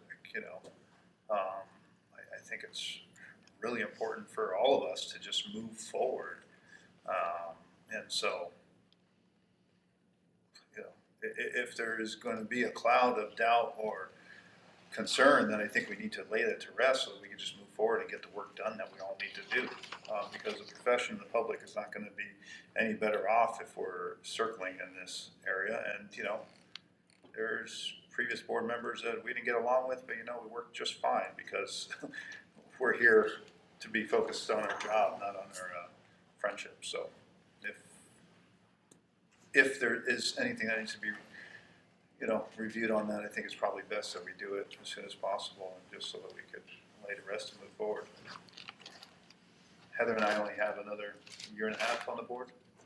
Change, yeah. Yeah, so, I think it's best that we get this resolved before we have any additional board members appointed on, we move forward without a black eye. But I have expressed the opinion that the election that took place was in compliance with the law.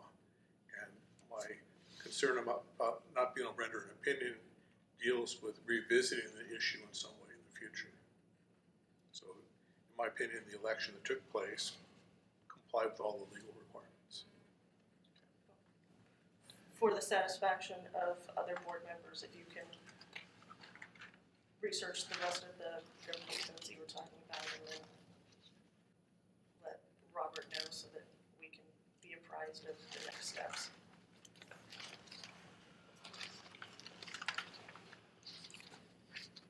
Any other discussion? Any public comment? We'll move on to item number 14, Executive Officers Report.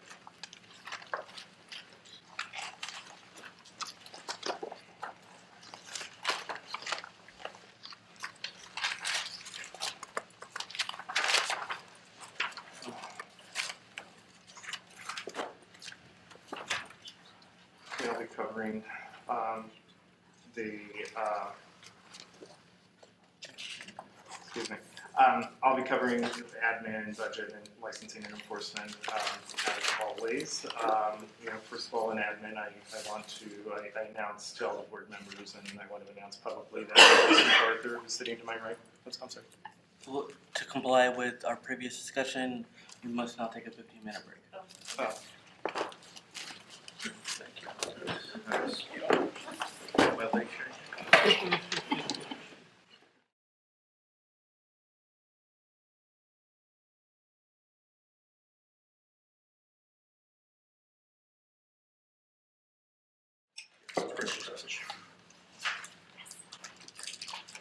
All right, we're back on live feed, so we are going to continue with the executive officer's report. Just a second, close my book. Okay, so I'll be reporting on administration, budget, licensing, and enforcement. The big change in administration is that Marcus MacArthur has been appointed or hired as the assistant executive officer. So I'm really happy to have him in that position, and he's already hit the ground running. We're doing working on a lot of processes and improving those processes in licensing and enforcement, so we can be more efficient. He has a great rapport with staff, and so I'm very pleased and look forward to working with him. And so his former position is vacant, and we also have a licensing position that's vacant. So we're in the process of cleaning up the duty statements for those and making sure they are accurate and reflect what the position does, and we'll be advertising those and beginning the recruitment process soon. Excuse me. So as far as the budget, as we all know, we do have a pending fund deficiency, and we're addressing that there's a spot bill in the legislature and carried by Assemblymember Lowe that we will be putting our fee increases in, and the fees that were recommended in the fee audit that we reviewed at the October meeting. We have projections that were handed out today that show, with plugging in those new or increased fees, what our fund condition will look like going forward. Sorry, prepared. Thank you. We look healthy, and there's I know if you look far enough out to 2023 and 24, it shows that we're heading towards a deficit again. I don't anticipate that happening so soon because, as I've mentioned in the past, we typically underspend our budget and revert money back to our fund, and they assume when they're doing projections that we're going to expend our full appropriation. So I think we'll be healthy for quite a few years to come, but we'll continue to monitor it, and then if necessary, we may need to adjust fees 4 or 5 years from now. But I don't know if anybody has any questions about the fund or the budget or the proposed fees. Seeing none, going forward to licensing, have the information that the standard information that we provide at the meetings, showing our licensee status. So as of January, we're at 13,087. So not a big difference from what we've seen in months past. I don't know if anybody has any questions about the licensing data.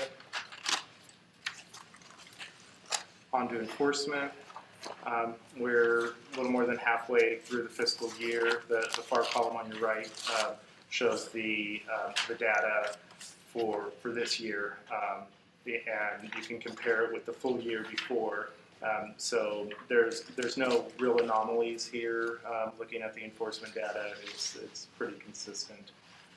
So it shows for the number of complaints received and all the different types of discipline and outcomes that are possible, what the data is. Are there any questions regarding that?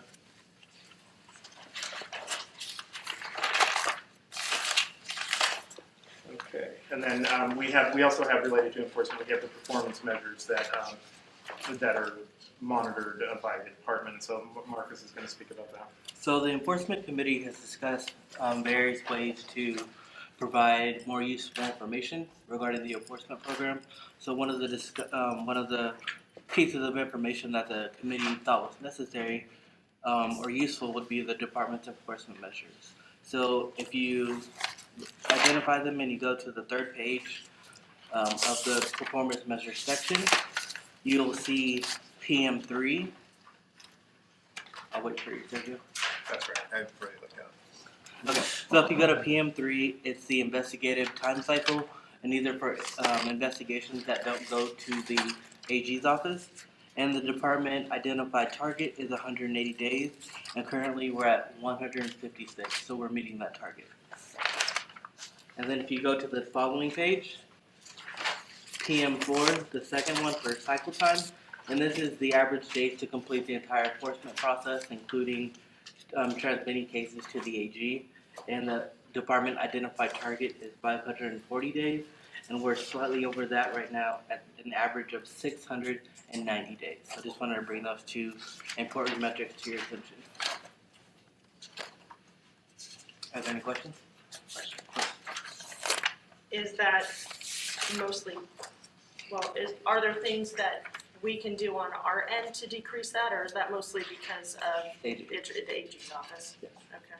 And that's why I wanted to bring your attention to the previous one, because those are the ones that we have control over that don't go to the AG. Right. And then the information beyond that is the actual disciplinary action that we've taken.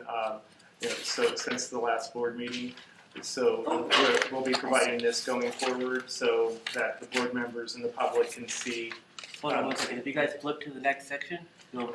Pass the orange. Yeah, that's what Robert's talking Oh, I'm sorry.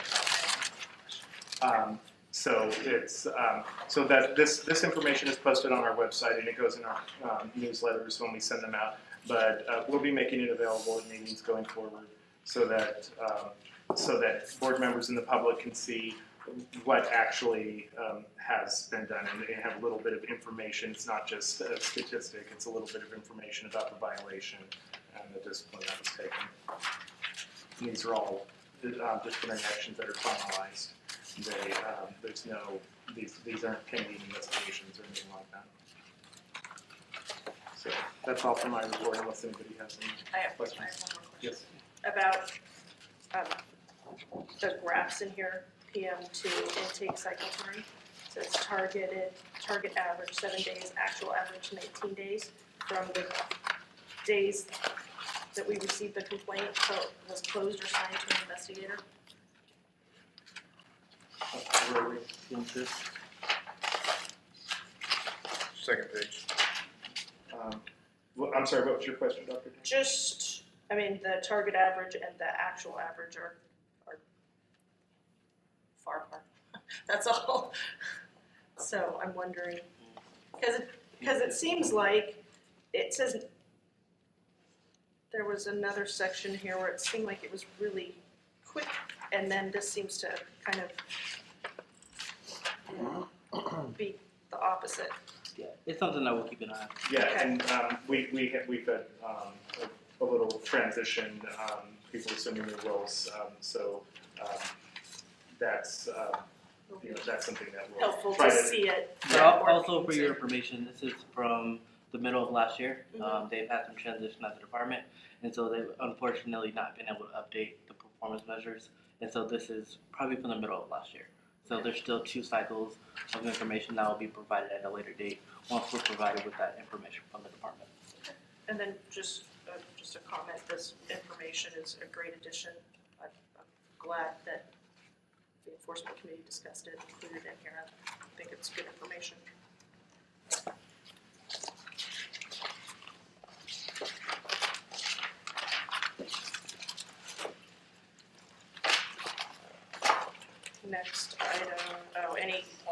comment? Yes, Quick comment. yes. Just wanted to reiterate, our congratulatory wishes to Marcus, bringing you coming in a different role now.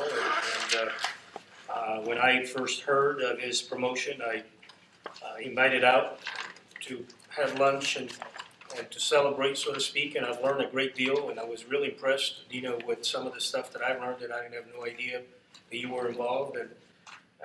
So I am confident that you're going to make a great assistant executive officer, and we wanted to thank you, and we want to congratulate you again. Thank you. That's it. Thank you, Madam Chair. The executive officer's report, item E, it says IT updates on process mapping. Oh, I'm sorry. Yeah, we're still working with DCA Solid Division on mapping every process for everything we do in the office, licensing, enforcement, to go through every step. It's a long, tedious process. Then meeting with staff and on a dry erase board, going through and first you open this and then you do this and then you enter it here and then Solid compiles that information and gives it back to us and flow charts that then staff review. So it's been a very long process, but very valuable. And the next step we'll be looking at processes that can be automated or can be simplified. Ultimately, this is going to inform our decisions regarding a new IT system.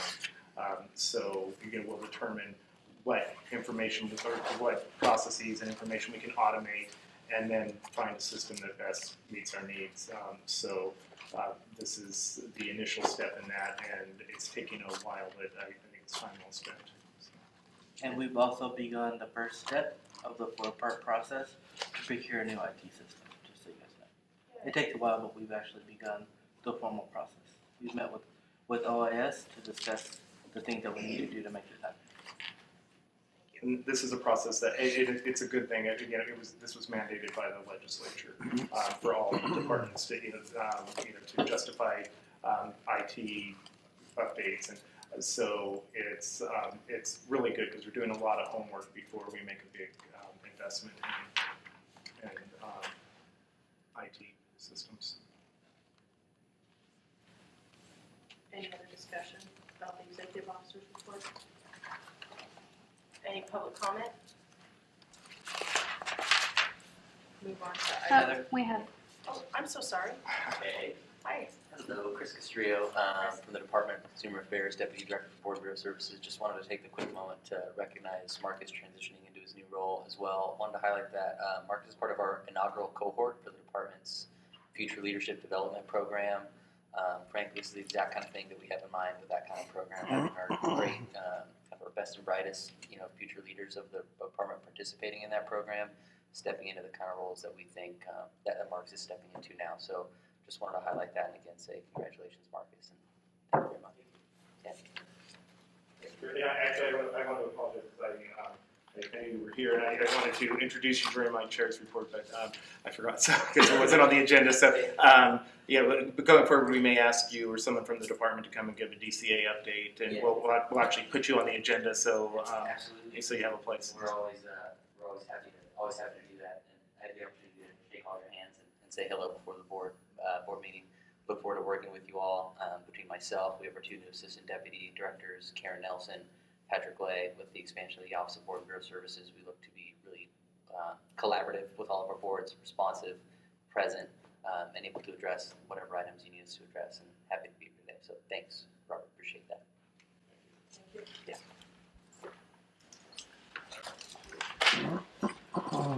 Any other public comment? Move on to item number 15.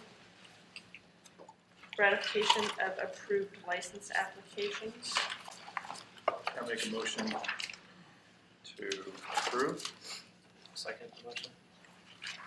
Any discussion? Any public comment? Call for the vote. Angelino, yes. Dane? Yes? Lickman? Yes. Fino? Yes. And Blank. Yes.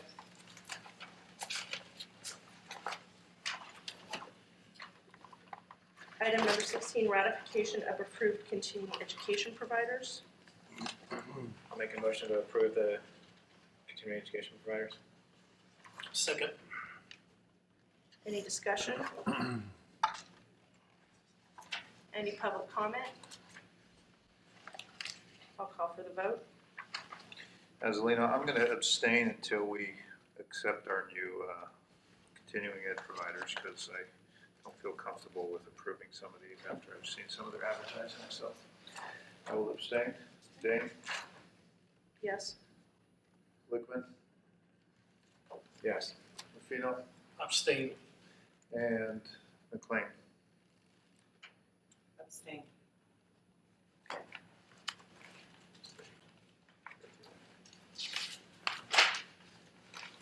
So from a procedural standpoint, do, We can't let them be providers. right, so they're gonna get notification How soon are we going to have all that wrapped up in regards to the continuing ed changes? at the next board meeting. There'll be draft language for the board to review and comment on. So you'll get that before the board meeting to look at. There is the regulatory process following that though, so, there won't be significant changes immediately.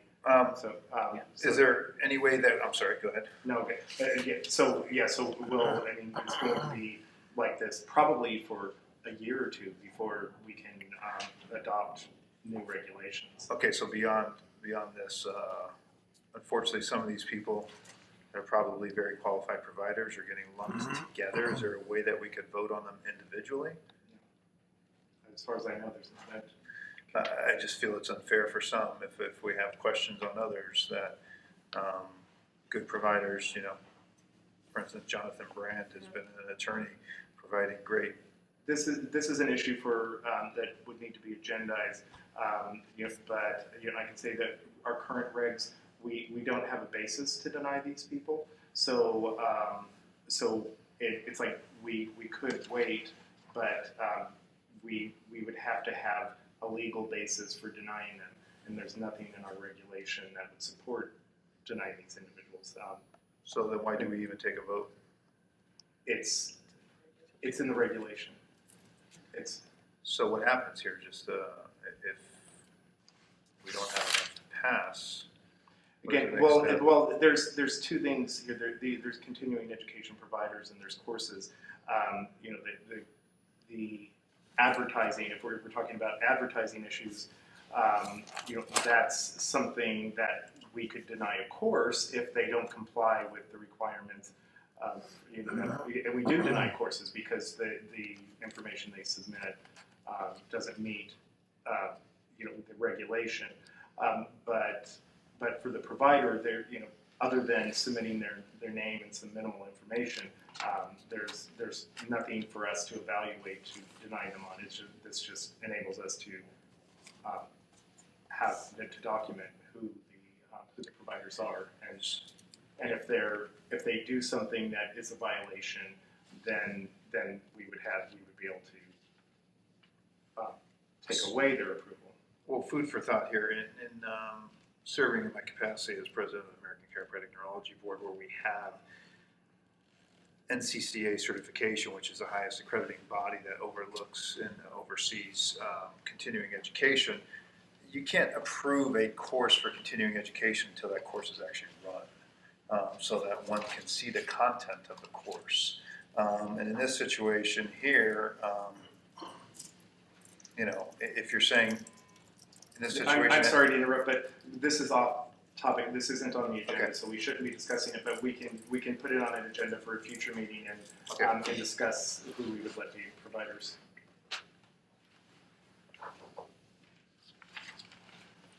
Any public comment?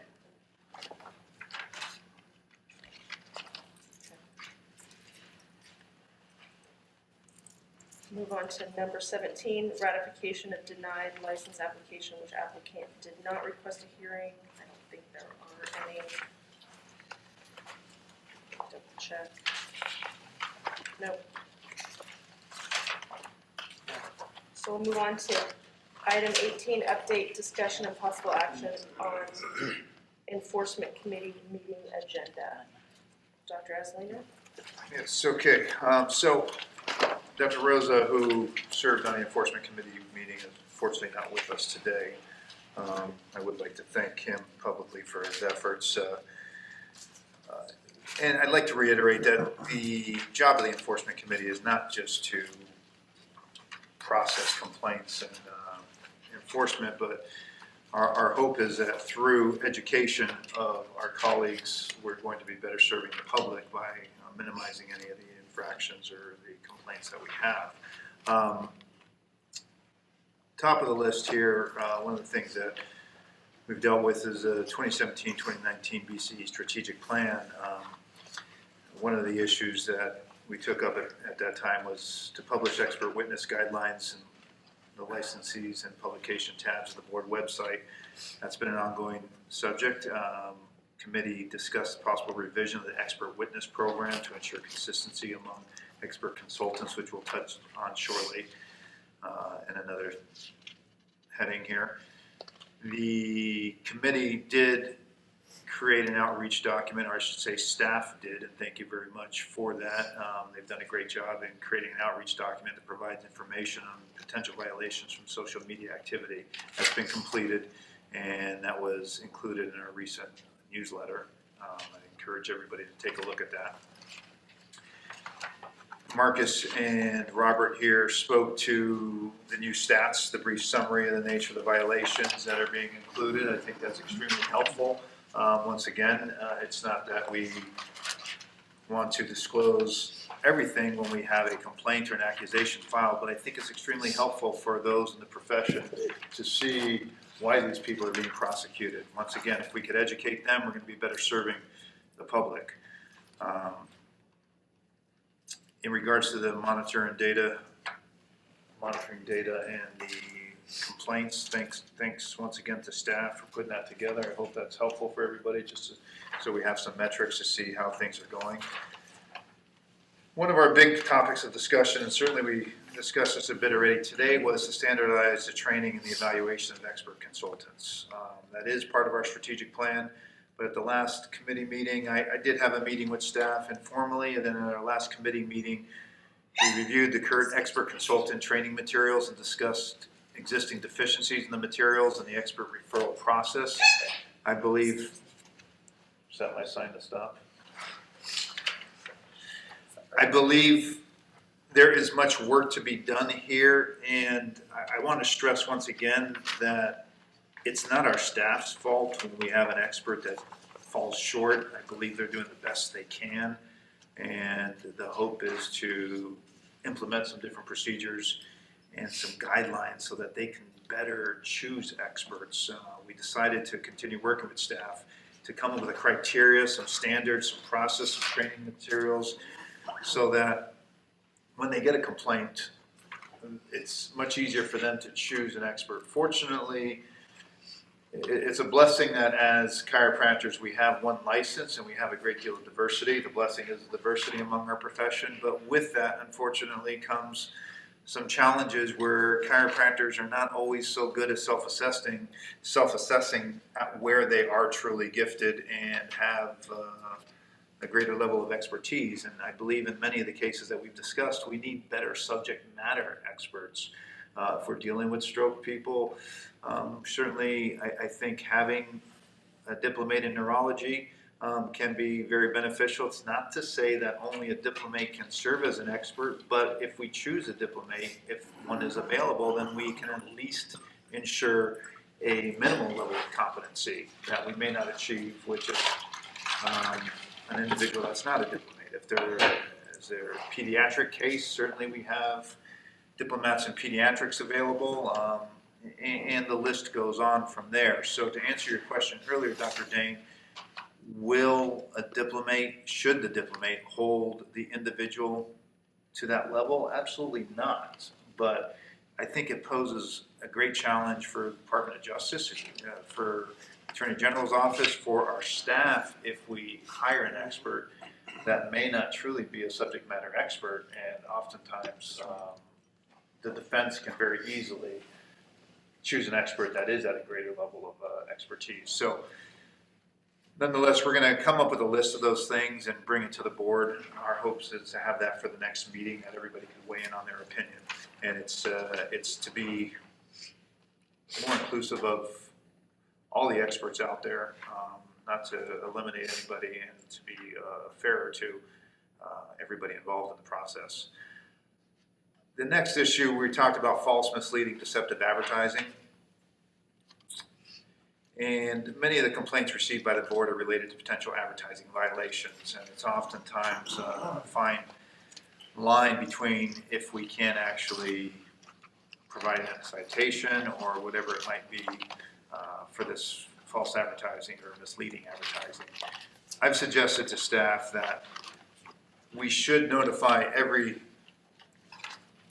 individual, every licensee, once we receive a complaint, that there has been a complaint filed, as they have been doing, but we should also provide them the rules and regulations so that they can take a better look at everything that they're doing in their practice and use it as an opportunity to improve what they are doing on a regular basis. I use the analogy in that if one of us gets a traffic ticket, we have to go to traffic school, and the hope is, in going to traffic school, that we all become better drivers and become a little more conscientious of what we're doing on the road. And certainly I think we should take that opportunity for any licensee. If we receive a complaint, we should direct them to our board website. We can actually even provide them materials so that they can review what they're doing on a daily basis and hopefully become a better practitioner, and once again, save our enforcement staff from doing the job that they're mandated to do, and ultimately it's going to benefit the public. So I don't know if that's an action item that we need to bring to the committee. Has already brought it forward. Do we need to vote on it? We've already done it. Yeah, we're revising the letters we sent out to ensure that they give information about the laws that were violated and cite the law and even quote the pertinent section. I want to make sure that we're not just citing the law that was violated, but we're actually providing them all the rules and regulations, because I can tell you that most practitioners haven't looked at those things. Yes, yeah, we are. Yeah, we're letting them know that where that information can be accessed on our website, and that they can also call the board and request a copy. We discussed at the last meeting that, there's oftentimes people that will push the envelope as far as they can, and if they know that this is something that we're looking at, it will just save members of the public once again from falling prey to this deceptive advertising. So that pretty much sums it up. Anything you guys would like to add, Marcus and Robert? No. Thanks to staff once again for putting together all those materials. They've been very, very helpful. Any discussion? Dion, does that sufficiently explain what we're trying to do with the experts? Yes, it does. Does that put your mind at ease? No, it doesn't.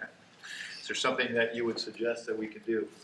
Not at this time, but I would like to get back with you with come up with some ideas or give you some input a little later. And can we hold your feet to the fire that you volunteered for the enforcement committee meeting? I did what? You volunteered for. Do we To need an take John's place on appointment from enforcement that, from committee? the chair? The administrative procedures manual. On an interim procedure. Yeah, it's the administrative procedure manual that addresses the appointment of officers, so that's up to the chair. Sounds good to me. Any public comment? Hi, thank you for letting me speak. To the last point, Jonathan Egan, I'm the Dean of Los Angeles College of Chiropractic at Southern California University.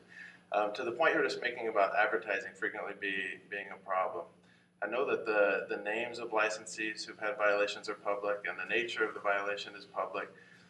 Is it possible to include the imaging or the actual advertising that was problematic?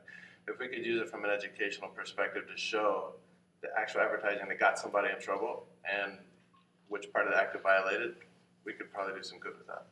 I think what would be great, thank you for that, thank you for being here. I think it would be great that we actually accumulate those things, whether we redact the name or not. Right. We probably should redact the name, but at least provide it to the institutions so that they can in turn utilize that as a teaching point. We definitely would. So, yeah. If If that's something, I mean, I'm happy to discuss with you, because I'm happy to provide you with examples that you can use. I don't know that we'd be able to, like, you know, we had a name in here, they were disciplined for advertising. I don't know that we'd be able to provide you with anything from the investigative file, because that's protected, that's not public information. But certainly, I can just give you random examples, and you know, and those were things that were in newspapers or online, and you can show them to your students and say, these are the kind of things you can get in trouble for. So because we know that, I mean, obviously the names are public, but the advertising was public, and so it was already. Yeah, it was already out there, but then once it becomes part of our investigative file, other than the disciplinary documents that are public, we can't share. Then we're oh, I can't think of the word.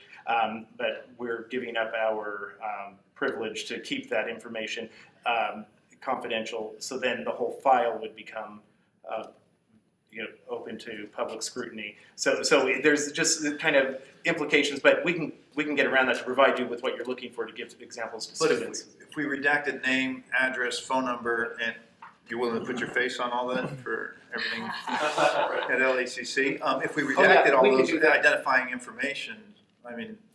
Yeah, there's things that, that are clearly violations, examples of advertisements that are clearly violations that aren't part of our investigative files that I could, show that as an example that, he could use for students. And so we don't necessarily need to redact, and unless we were, was something from a specific file or something. So I just don't want to. I want to help you out, and we will, but I don't want to violate, the. That's a great idea. Appreciate it. If there's anything, even if you have old examples of this new or current things you're seeing, whatever is appropriate to share. Yeah, because it does change. I mean, the types of advertising violations I'm seeing now are different from what I saw 10 years ago when I started with the board. So, there's things that were an issue back then are no longer an issue, and something new pops up. So I can say that there's one safe statement you can say to all students: don't present yourself as an expert if you're not. I mean, that's the easiest way to get yourself in trouble. It doesn't make a difference what the subject is, and we see that quite often.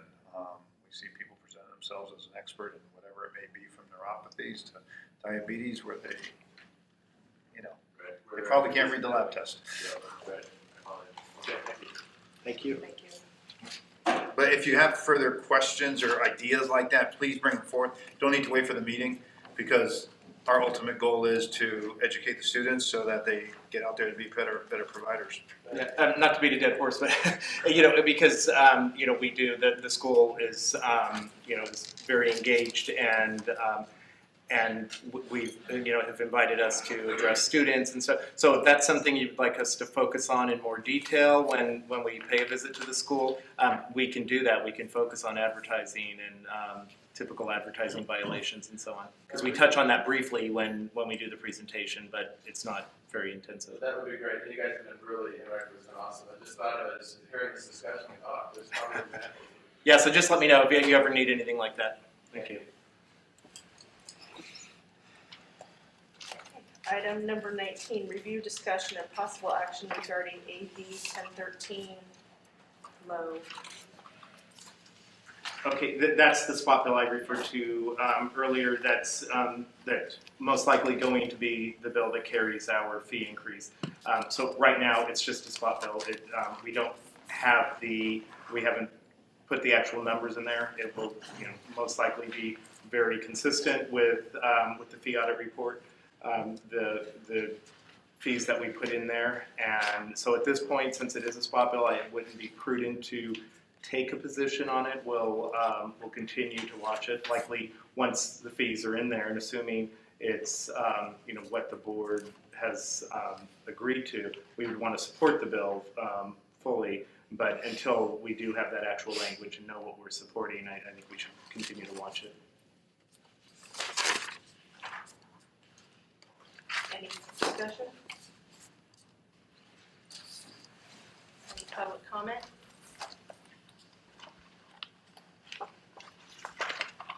Item number 20, update discussion of possible action on pending rulemaking. Marcus? If you refer to the second page of this section, we currently have 9 regulatory packages in various stages of completion. Everything below the first one, number 1, there's been no change since our last meeting. And then if you refer to number 1, which is our application for licensure regulation, at the October meeting, we hoped to complete and submit the package by the December deadline. Unfortunately, that didn't happen.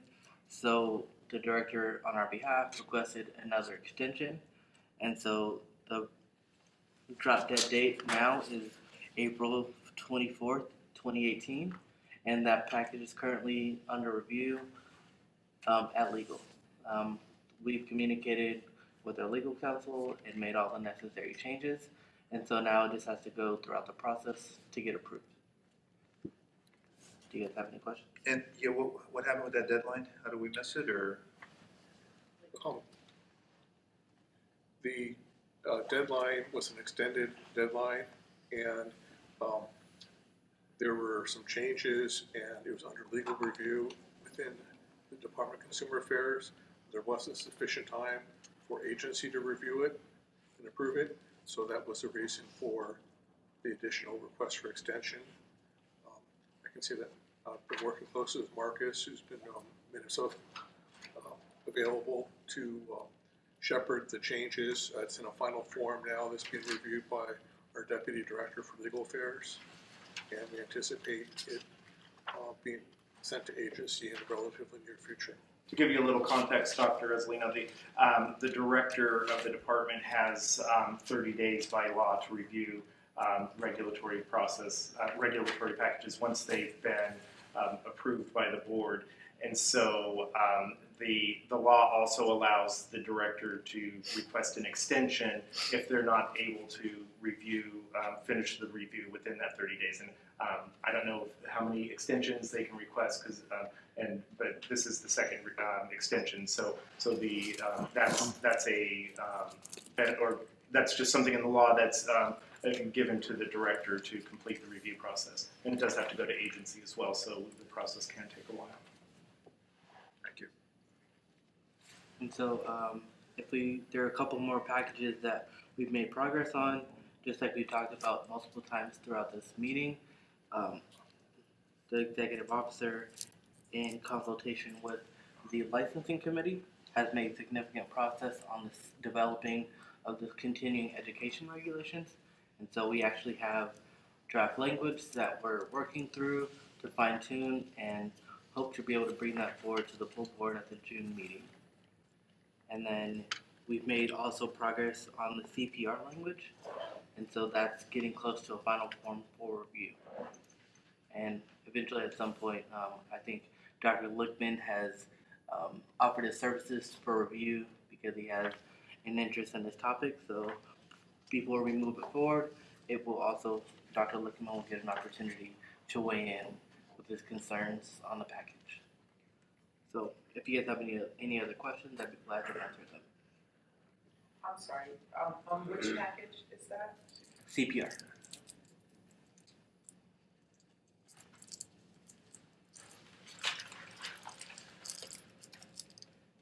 Any public comment?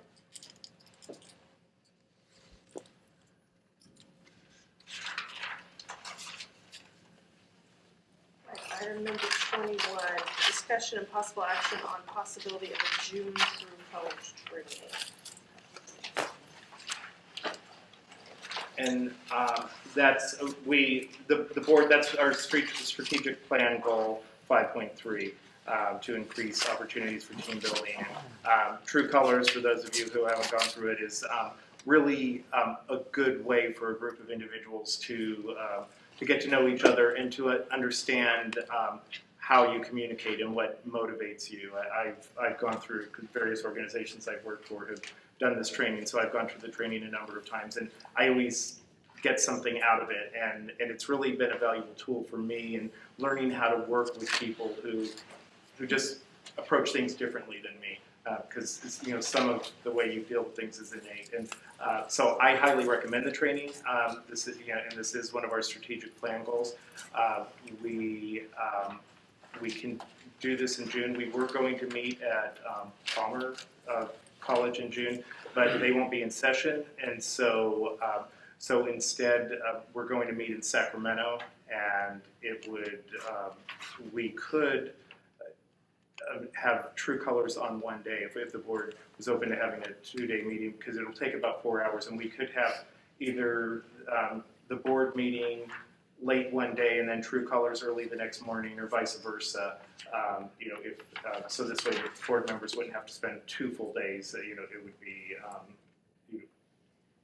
in the afternoon one day and in the morning the next day. But those are just thoughts for discussion and whatever the board decides to do. Could we have a board meeting for half day and true colors for half day if we didn't have any hearings scheduled? Or are we backlogged on hearings and we need to do that? To be honest, I'm not sure how many petitioners we have. Approximately 10. So we have about 10 petitioners waiting. That's we could. I mean, we could not do petitioners at that meeting and do true colors part of the day and the board meeting the remainder of the day. Or maybe the afternoon on Monday and then the board meeting on Tuesday? Or the board meeting on Tuesday and the thing on the morning on Wednesday? I know I will not be able to do afternoon on Monday and board meeting Tuesday. I have to look at moving the meeting. I mean, how long is this meeting, Robert, the True Colors training? I'm sorry. It's 4 hours. It's so it would be a 4-hour commitment. So we could conceivably, especially if we didn't do petitioner hearings, we could conduct the other board business most likely in 4 hours or less, and so that it isn't. And that's solely for board members? Excuse me? That's solely for board members? No, it would be a public meeting whenever the board meets, and so really, if any of the public did want to participate, they could. But the staff who typically attends the meetings would likely participate as well. So it's and could we not go longer that day if all the board members approve it? If board members are it's just for traffic. Able to. Yeah, I mean, because the thing is, it's hard to anticipate. We know the true colors will be 4 hours. I mean, that's a training, and so they know how long it takes. The board meeting, we don't know how long that'll be. So if it ends up taking quite a while, it might be quick, and so it might only be a 6 or 7 hour day. But if there's a lot on the agenda, then it might be a longer day. So it's. If board member schedules won't allow a training Monday night or Wednesday morning, preceding or following the board meeting, we could start the board meeting early in the day. Or do True Colors. We probably want to do True Colors first because we know that will end in 4 hours. Yeah. And so then we can set a certain time for the board meeting. Did I heard that we changed the location on June? Yeah, we were going to have it in San Jose at Palmer College, but that didn't work out for the college. They won't be in session. So. Okay, so. And San Jose is, other than for Dr. Azzolino, it's very difficult to get to. As far as flying in and to driving from Sacramento to San Jose. So if we're not going, there was an international airport in San Jose. Is there?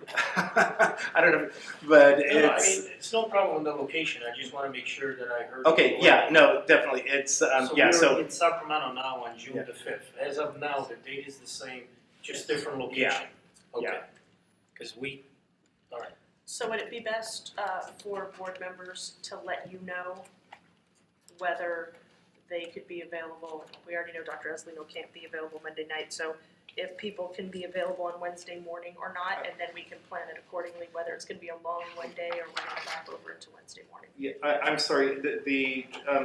What's the date we have scheduled? It's June 5th. It's June 5th. So for the board meeting. I mean, if we're only at 4 hours, I'm. Well, I mean, if the board members already have the 5th blocked out, if we're gonna do it in one day, Yeah. we could just do it on the 5th. Perfect.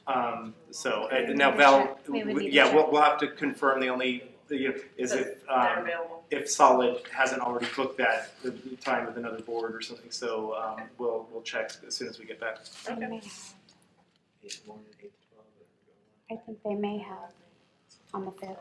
We'll find out. Yeah. We'll find out much enough. It just depends upon what time someone's available. Any other? Well, I'm sorry, before we move on, so in the event that they are already booked on the 5th, do we want, is there a possibility that either the afternoon before or the morning after would work for the board members? Because we might want to tentatively, book that Wednesday morning, if we think we might want to do that. Yeah, the challenge lies, if we're moving it from San Jose to Sacramento, I need to block off the entire day Monday, and I'm probably really booked for that. So, in order for me to get Sacramento, middle of the day, it's gonna be a 3-4 hour ride. Okay, That's yeah, not- no, I that's know, I not to understand that, but. complain, it's just a logistic issue. No, I understand. No, I just wanted to make sure, so, if they do say, oh, yeah, we can do Wednesday morning, is that even a possibility? If not, it's fine. I gotta Just, take a look. I have to take a okay. look at my schedule. As you know, I gave this schedule to my staff a while ago, so, if that's gonna be the case, I would prefer to do it all in one day if we can do it. If we can't, I would prefer to do it all in one day as well. That's graduation week for me. It's tough to be gone half the week there.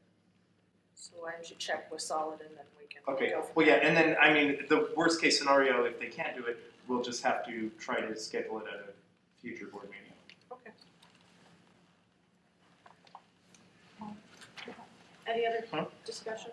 Any?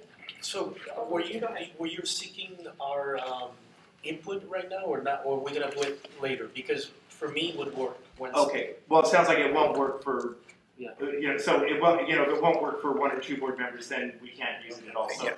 I'm not saying it But won't if work I for know, sure. if I have enough notice, I can do both Monday afternoon or Okay. Wednesday morning. Well, we'll send out an email and let you know, and then we'll find out if it will work. And if not, again, we can move the true colors to a future.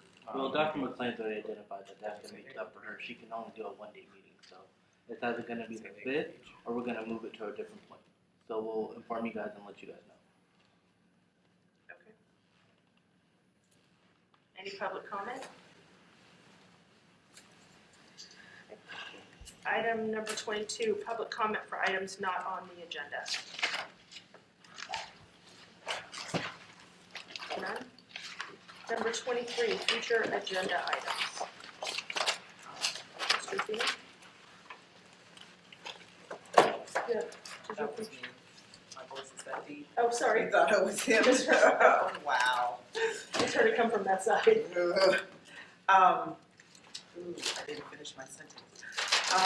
Future agenda items, this might be a committee issue, but a discussion on sexual harassment training and the potential of including that in our continuing ed requirements. Yeah, actually, that's one thing, thanks for bringing that up, because that is one thing that we discuss in enforcement. I suggest. Yes, and that is some, I'm sorry, go ahead. I was just suggesting that I think the sexual harassment training that we all did is very valuable, especially in this day and age with the culture that we're dealing with right now. I would love to see that it's just mandatory for all licensees and we give 2 hours of continuing ed credit. And so staff Robert was looking into if that would be possible with DCA's current Yeah, and videos. I just spoke with the Equal Employment Opportunity Officer, I think it was yesterday or the day before, I was in a meeting with her, and she let me know that she's still checking with legal. She thinks that there won't be a problem making the online training that the department uses available for other entities to use if they would like to. But since it is protected, they have to make sure. So she's going to get back to me and let me know whether they can share it if there's a like a business or something out there that wanted to use that. And then that's something we can definitely put on our agenda for our CE committee meeting as we're changing the res. Right. And the other thing is, while staff does a fantastic job with all of this information, and I know that with the restrictions that we have with to notice, et cetera, but I don't know about everybody else, but it's a little challenging for me to go through all the information really with the way that I want to, because of the time frame that we get the information, particularly like prior to the holiday. I went out of town for the holiday, so I didn't get it until we got back because it was delivered during the time I was gone. So I would really, really, really love if there's a way that we can get the information sooner. I certainly, there's things we can try to do to get the information sooner. As you can imagine, putting together these packets is a bit of time. And some of the information we wait up until a certain point because it's dated information. And so, if we print it out too soon, then by the time the board meeting comes, it's not relevant. So, and as you can see, there's things like that. Sometimes we're waiting on information from other sources, such as the fund condition, and so we don't always have that. And sometimes, as today, there's things we have to hand out at the meeting. What we can do is things that we know will be in the packet. We can email them out to the board members, but we try very hard to make sure that the packets go out the Thursday before the board meeting, so the board members will receive them on Friday and have them for the weekend. I don't know that we could have bound copies to the board members any sooner and have them be substantially complete. So, but again, anything we do know that this is approved, it's going to go, we can email it so you can start reviewing it. I think that would be very helpful. The sooner, the better. I mean, maybe I'm just a slow reader, but it's helpful, especially when we're reviewing petitioner packets and that sort of thing. We like to really, I like to really go through that information, and I know everybody's schedule is busy, but it's just even if we can get an electronic copy of that prior to the final copy, and to get a head start on some of the reading, because this is not just a one night deal for me. And I know that the petitioner packets for this board meeting went out a little bit later than they should have, and I apologize for that. The petitioner packets should always go out 3 weeks to the board members, 3 weeks before the meeting, so you have sufficient time. And to the best of my knowledge, that always happens. I know it did not happen this time, and I apologize for that you didn't get them sooner, but I will do my best to ensure that doesn't happen again. Well, as I have requested previously, I love the emails because it gives me an opportunity to read it from a plan from, a couple of minutes. Certainly the bound copy is necessary for taking notes and whatnot, but if it's going to not be too arduous for staff to send that out as soon as something becomes available, even if it's not a completed packet, I think it would offload us. Okay. And I think just the substantive stuff, the reports, like, I love your report, but I don't need to read it way ahead of time. But the substantive stuff that we really have to vote on, we have to think about, give us some time to really ponder the information, as well as go through it maybe a couple of times to pick up the little details that we need to make informed decisions. Certainly, and I'll have to talk to staff. I can't imagine a reason why we wouldn't be able to email anything that's ready to go out in advance, and so you would have the vast majority of the information kind of on a flow basis. And you'd have to let me know if there's potential problems with that. Again, if getting too many emails before the board meeting, and I know I get tons of emails, and sometimes it's hard to keep track of. So, you'll just give me feedback, send me an email, or give me a call, and let me know if something's just getting a little too cumbersome. But we'll try to get you the information on a flow basis as early as we can. Fantastic, thank you. Other future agenda items? Well, I alluded earlier, but I wanted to make this request somehow had nothing to do with the election that we just had. Okay, so just kind of, if you can for a moment take that away. I'm interested in the principle of call for a special election. Can the board, by majority or by, there's some prohibition, or is there some way where it's permissible? No rush, it's not like a huge concern, but maybe should be included on our administrative manual, that process, but knowing it would be helpful to all, at least to me, to all of us, whether we ever need to invoke that.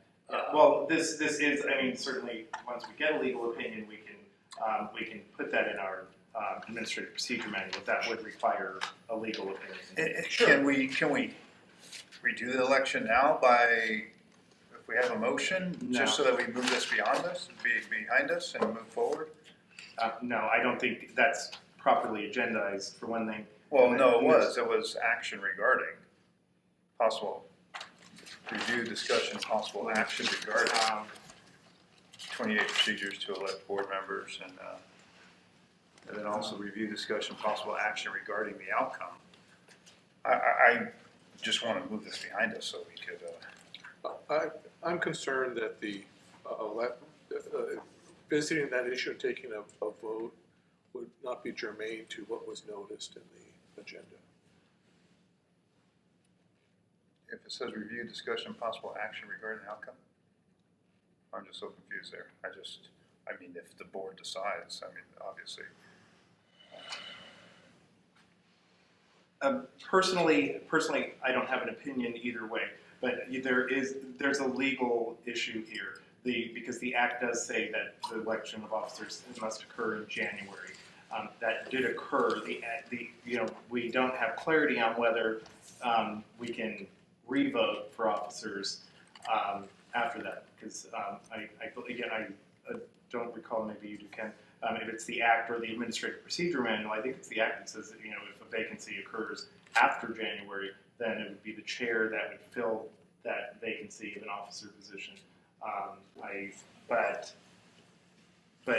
So there's no provision specifically allowing for the election to reoccur, especially after January. So if we did it today, it may not be valid, because we don't know if it's appropriately agendized, and we don't even know if it's permissible under the law.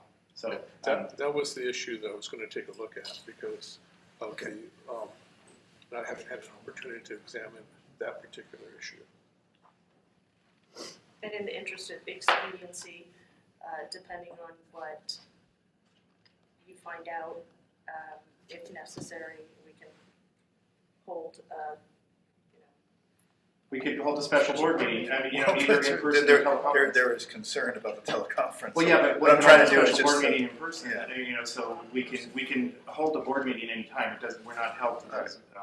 So if the board, you could look into that, I think it would be great. I think we have work to do. We have to bring everybody back together and move forward. And I don't want any lingering concerns. So one more item, and I'm not sure whether it will be the executive officer or council, but something quick, not in depth, that sort of I think we would benefit all of us to go over again the Begley-Keene Open Meeting Act and the Brown Act.